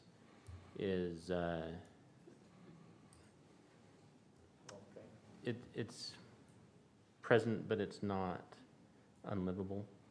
It's the goal that UDOT shoots for when they build noise walls. They're trying to get it below 65. You know, I think that might be a useful discussion eventually, is whether that's an appropriate noise level for residential areas, and maybe we could have a demonstration of the noise at different decibel levels. Well, I mean, if you remember, we kind of looked it up and talked about it, and I think 65 decibels is like laughing and, you know, just a conversation, so. Yeah. Your neighbors being kind of loud. Yeah. Yeah. 65. I did feel that 50 was too restrictive, but That's a discussion that we can have Yeah. when we're deciding. But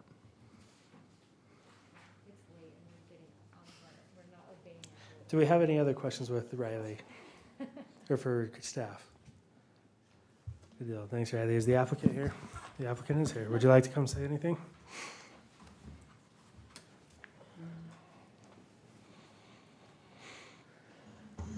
It's Dwayne Roper with Granny Bees. Thanks for staying late. I appreciate Riley bringing it up.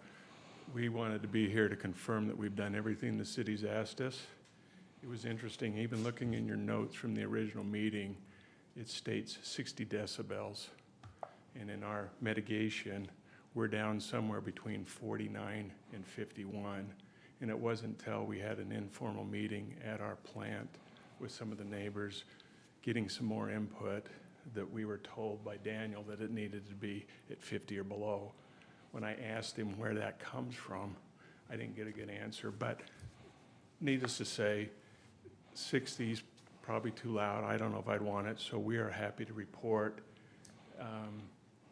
49 to 51, pretty much on a constant basis. Riley did bring up that the one code enforcement measured it higher, but there was the construction going on. So I'd welcome the code enforcement. We try to do it at 7 in the morning before the construction starts, and then after 5 p.m., just so we have a fair reading of what noise we're participating in the neighborhood. As far as business operating hours, you asked us, or it was agreed, I don't know if it was the planning commission or Daniel, said, hey, we don't want anything before 7 a.m. or after 10 a.m. We can say we've done that. One night, they left the motors on, and the police were called. We were able to get our president down there and turn it off. But we have provided a 24-hour number that the neighbors can call if for some reason that happens again. Hard as you try to do as a business owner to mitigate things, sometimes somebody's going to blow it, but we've done really well since then. And that, so we appreciate it, look forward to be able to put this past us, and have appreciated the city working with us and the neighbors. They've been really good, very vocal, and like the one woman's comment, she wished the neighbors would go direct to them. We're glad that they do to us, and we hope that they would feel welcome anytime in the future. Come over and say, hey, you're blowing it here, or you've done something wrong. Thank you. Any questions? Can I just ask you though, on your taking care of the sound, is it your temporary fix, or have you moved on to your permanent It's fix permanent. right now? Somebody I know, we spent thousands and thousands of dollars on these custom silencers, put them in, they made it louder. Oh, that's We took right. them off. The company that we bought them from said, hey, we'll revise some, we'll send some out to try. We put them on again, it made it louder. So our team went to work and found some permanent mitigation. We've been able to work with the motors, the blowers themselves, some equipment on them, and then if you go to look at our building, as mentioned in the first meeting, and I think even the help from one of your members pointing it to the lake. I did. The lake. I did notice that it's arced and curved down. Yeah. So this is a permanent fix. Okay. Okay. So Thank you. with, just out of curiosity, have you trained your employees like to not leave something on at night? Yes. I'm sure. Even in the best. Yeah. Until they get a new employee. That's part of the training. And they're trying to work on a thing, and I think they found a solution when you turn the ovens off, the blowers stay on to exit the heat, but they're working on a thing that when those turn off, the oven turns off, that they have a timer that then will turn off the blowers. Because again, nobody wants to get a call at 1 in the morning saying, come down and turn your blowers off. No. And the neighbors don't want it on, so. Thank you. Any other questions for the applicant? You're fine. Nope. We're good, thank you. This is a public hearing. We'll go ahead and open up the public hearing. We'd like to hear from anyone that would like to speak. Please come up to the podium and state your name.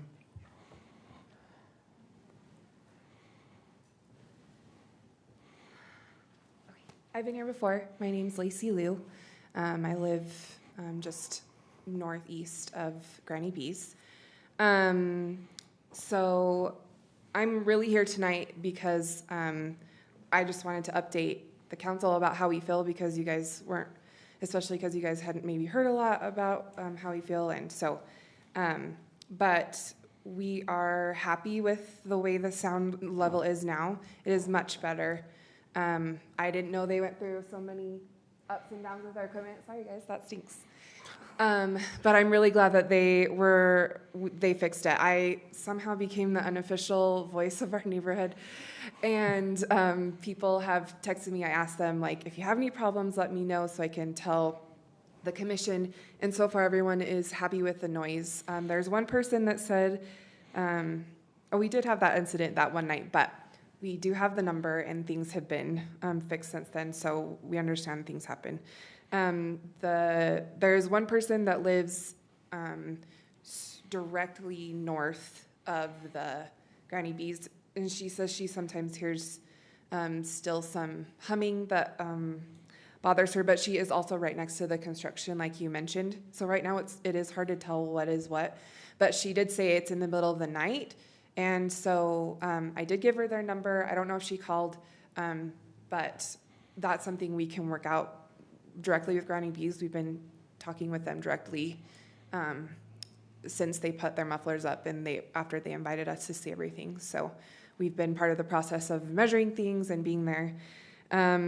It seems like the trucks have been mitigated, so we're happy about that. I've seen them occasionally parked on that small side street, but they're not coming up and down like they used to be. They're coming in on Center Street, so that's good. I did want to say, just in hearing comments, we're happy with the noise level that it is, and we understand that the noise decibel that we had agreed upon was not based on code, but based upon a conditional permit that conditional permits allow you to make certain measures that are needed for the community, and 65 is way too loud. So sorry, but no. And they've been great to fix it. So I say, let's just keep it where it is. I don't think and let's not do 65. Let's just stay at 50 because there's no reason to make it higher. Absolutely not. It was unlivable even when they did a temporary fix, and they know that, and we know that, and where it's at is good. So don't change that. And so on behalf of our neighborhood and our community, we just wanted to thank the commission for hearing our voices and our concerns. It has been a really hard few months, but we're really grateful for the results we've had. We're grateful for Daniel, and we as a community are very grateful that Granny Bees have done everything they can to make this problem go away, and that we're able to sleep at night again and to live at our homes during the day. And that they're starting to live up to their promise of being good neighbors. We really appreciate that. So I just wanted to give that update to you guys. Fantastic. I want to thank you for coming back and telling us, because we don't always hear the good stuff. Well, we did sit through 2 hours of something else. Yes, thank you. But I figured we at least owed it to them for all the work they went through to just let them know and let you know how we feel. So You could be a commissioner next. Thank you. Yeah, Daniel said so, but we'll see how that goes. It's great fun. Everyone's always happy with you. Yeah. It's I always don't a know party. half the stuff you guys know, so I'll just listen happily in the audience. But thank you. Thank you, Lucy. My name is Liz Young. I just wanted to come and kind of be a second witness for that neighborhood as well. I did want to ask, are you at full capacity with all the ovens on? When when we tested it, we'd have them both on. We generally do not have one or both of them on at the same time, but that was part of our discussion with Daniel and neighbors. Is, hey, if we ever do run them both at the time, are we in that thing? And that's why it's only a 2 decibel difference. Interesting when you have both of them on versus just one. So it's And we've invited the enforcement anytime they want to be there to make sure they're on, that they can. I'm okay with it. So, but yes, we are grateful, and the noise is bearable, and it's good for our neighborhood. Just we had confirmation just with our next door neighbor Becky Johnson and with Mike and Marina Davis, who live the borderline with the factory as well, also said that they're good and happy too. So that was just a lot of concerns we had, but the noise is good, and hearing that decibel option of going up at all, that's no. It can't go higher than what it is now. It's a good level, and we appreciate it and all the work that's gone into it, and that the time that the committee spent and to get it down to that level. So, but we do feel it is bearable. We appreciate everything you've done. Thank you. Thank you. Any other comments from the public? We'll go ahead and close the public hearing, bring it back up to the commission here for discussion. I will say, I think we're setting ourselves up for failure if we say anytime it's above 50, there's an issue, where we've admitted it goes from 49 to 51. I think it would be reasonable to put it at 55. Oh, and aside from that, like a plane flying overhead will make it louder than 50. Right. A car driving by on any of the streets around will make it louder than 50. Construction, for sure. Someone mowing their lawn will make it louder than 50. Yeah, I think that would just give you some cushion. But my question is, we can set that, with a conditional use, we can set it below what the code allows, Yes. correct? Yeah. Okay. Yeah. Although, again, subject to the proviso that we're allowed to set reasonable conditions. Right. And reasonable is up to the interpretation of the judge. Well, I if think in someone this chooses to- situation, if you're saying UDOT allows, for me, this is a residential area, so UDOT maybe isn't a great comparison if you're talking about like a freeway. Except for or they something. build Well, I mean, they build, That's their I know, standard I know, but for you know, residences. but you know that when you move into that residency that you're Except buying. for the times when they build freeways next Yeah. to residences. Eminent domain. But I think in this situation, I mean, when you're in I don't know. I think it's okay to change it and to make it. I think 55 would be reasonable. I agree. I think 55 is okay, but I don't know. I occasionally measure noise for a living, and distinguish. The normal background noise in any residential neighborhood is going to be 45 to 50, and so distinguishing the noise generated by the property over and above all that other stuff that's happening is going to be difficult. You can tell when it's a constant loud noise, right? If they're operating at 65, you're going to be able to tell because your meter is going to be stuck at 65 most of the time. But you don't just go out with a meter and measure the noise level right then. You take a noise reading for 10 or 15 minutes and you average it out over an hour, and there's a process that you go through to figure out the noise level that's not reflected in this condition. Right. But I think this gives it a cushion. I mean, if they're currently operating at a 49 to 51, then that does give us a little bit of cushion for other external noises that may not be associated with the cookie processing. well, could we So average it out, like what Peter's saying? Because right now, I mean, it is, anytime it's above 50, they've violated the code, but Yeah. that Yeah, could be a that's- single that- 1 yeah. second reading. Mhm. I think if we did, say, an average of some sort, or following normal And decibel maybe- reading practices or whatever An else. average daily reading of 55. I wouldn't even say daily. I would just say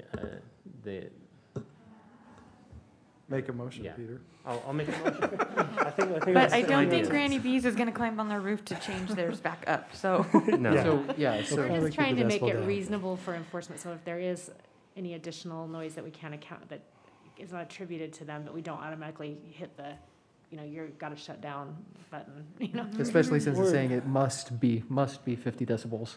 or less. I mean, Yeah, I mean, we don't want somebody getting upset and using that literally. Well, and because like he said, I mean, even the neighbors, I believe, brought out that there's construction going on, and I think what Bobby Joe's trying to say is, if there's other noise, we don't want to go, Blaming. you know, That knocking they're the on ones- Granny B's door saying, shut your doors, you know, so. Which is- We have no plans of increasing. I don't know if there's a legal way to word it, that we don't and contribute. if we could have you talk in the mic just for recording purposes, we need to be able to hear it. Yelling at my kids. I've never done I that. don't know if there's a way to legally word it that, because we have no reason to increase it. No. No Right, reason. and But legally word it that we're not contributing more than 55 or whatever, because again, we don't want the neighbors calling us or you. And that's kind of the goal right now, is we're trying to protect you as well, so that there isn't a single 1 second reading that's above 50, and then all of a sudden you get your business license taken away. Right. A technical reading of the law would, or as this condition is written, would allow that. We're just trying to take into consideration the other noises that are going to be happening around you. Which will be good, because again, our first knee reaction was, hey, here's what's in your code, and now we're gonna be lower, but again, we've hit those numbers. Right. We're happy where they're at, we're glad the neighbors are happy. Yeah, and So it, let's- when you go out with a noise meter and set it up and start recording, it takes a reading every second or even more often if you want it to. And then you come back to your office and you export it in a spreadsheet and you have 10,000 readings that you've taken over a 10-minute period. And, you know, the way this is written now, if any of those was above 50, someone could at least claim, you know, it probably wouldn't hold up very well, but they could claim that you were violating, even if it wasn't you causing it, even if it was a truck driving by or something. So we just want to modify it just a little bit to say that it's an average noise level, slightly higher than 50, because 50 is really close to background levels. And We'll let you worry about the legal terms, but we're not gonna take it up. Yeah. And we know that. didn't We know think that. you were. Yeah. Thank you. Sorry, it's late, and we probably got a So little. Peter, make a motion. I will make a motion. Please. Please. I move the planning commission approve the request of Granny B's Cookies for a conditional use permit to allow use number 2150 bakery product processing, manufacturing, and delivery on property located at approximately 350 West Center Street in the downtown Village Zone Commercial Subdistrict, and adopting the exhibits, conditions, and findings of the staff report with the conditions that 1, a business license must be obtained prior to operation, 2, that the average noise generated by the facility must not exceed 55 LEQ decibels, A-weighted decibels, as measured in a minimum of 10-minute measurement at the property line, averaged over 1 hour. 3, all deliveries must be processed on site with access from Center Street only. And 4, all final planning, engineering, and fire department requirements are met. Second. All right, we have a motion by Commissioner Still, a second by Commissioner Butler. All in favor? Aye. Aye. Any opposed? Motion carries. Thank you for all your efforts on that. And thank you to the public for coming in and voicing. We're happy to and- have you in Thank Pleasant you. Grove. Yeah, that makes us so happy to hear that this process worked. So thank you. So did that condition make sense to the neighbors? You can say no, because when he said LQ whatever, it didn't make sense LEQ. to me either, so, you know. It's just a,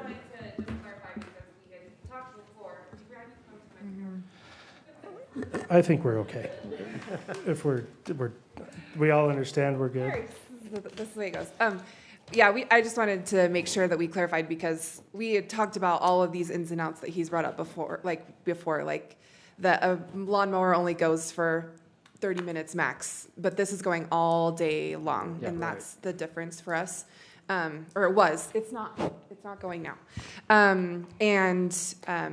And also the noise is pulsing. So it's not just, Feeling it, not just hearing yeah, it. so sometimes your meter will go down, but then it'll go back up, and then it'll go back down. And the measurements we took were when construction wasn't going. Yep. So those were how we tried to take out construction as a factor in this situation. So. Okay, great, thank you. Thank you. All right, No, I should have recognized this earlier, but on what was noticed, weren't there two code amendments that were noticed? for this meeting? We did both of those. Yeah, They we they did. were both Oh, the He did the both of them. drainage What was the- standards. Oh, those were the two. Yes, Yeah. 1 and 2. They were at the end of the. It's the almost 10 notice. o'clock, Bobby I Joe. know, I'm sorry. I need to go to bed. Do you want the meeting to go Well, longer? thank goodness, I was thinking we were continuing those, and that just makes me happy. That's Okay. This is how we sneak things That's what Marty spent all of his time talking about. Yeah, okay, Okay. that makes sense. We'll review and approve the minutes from the October 22nd, 2020 Planning Commission meeting. I didn't have any comments on them. I don't know if anybody else did. I wasn't here. No. I move that we approve the meetings from the October 22nd Planning Commission meeting. I'll second. We have a motion for Commissioner Still, a second for Commissioner Coombs. All in favor? Aye. Any opposed? I just abstain. Can I make a motion that we I wasn't adjourn? here. You I'll can. second. I'll second Second. that one. The meeting's adjourned.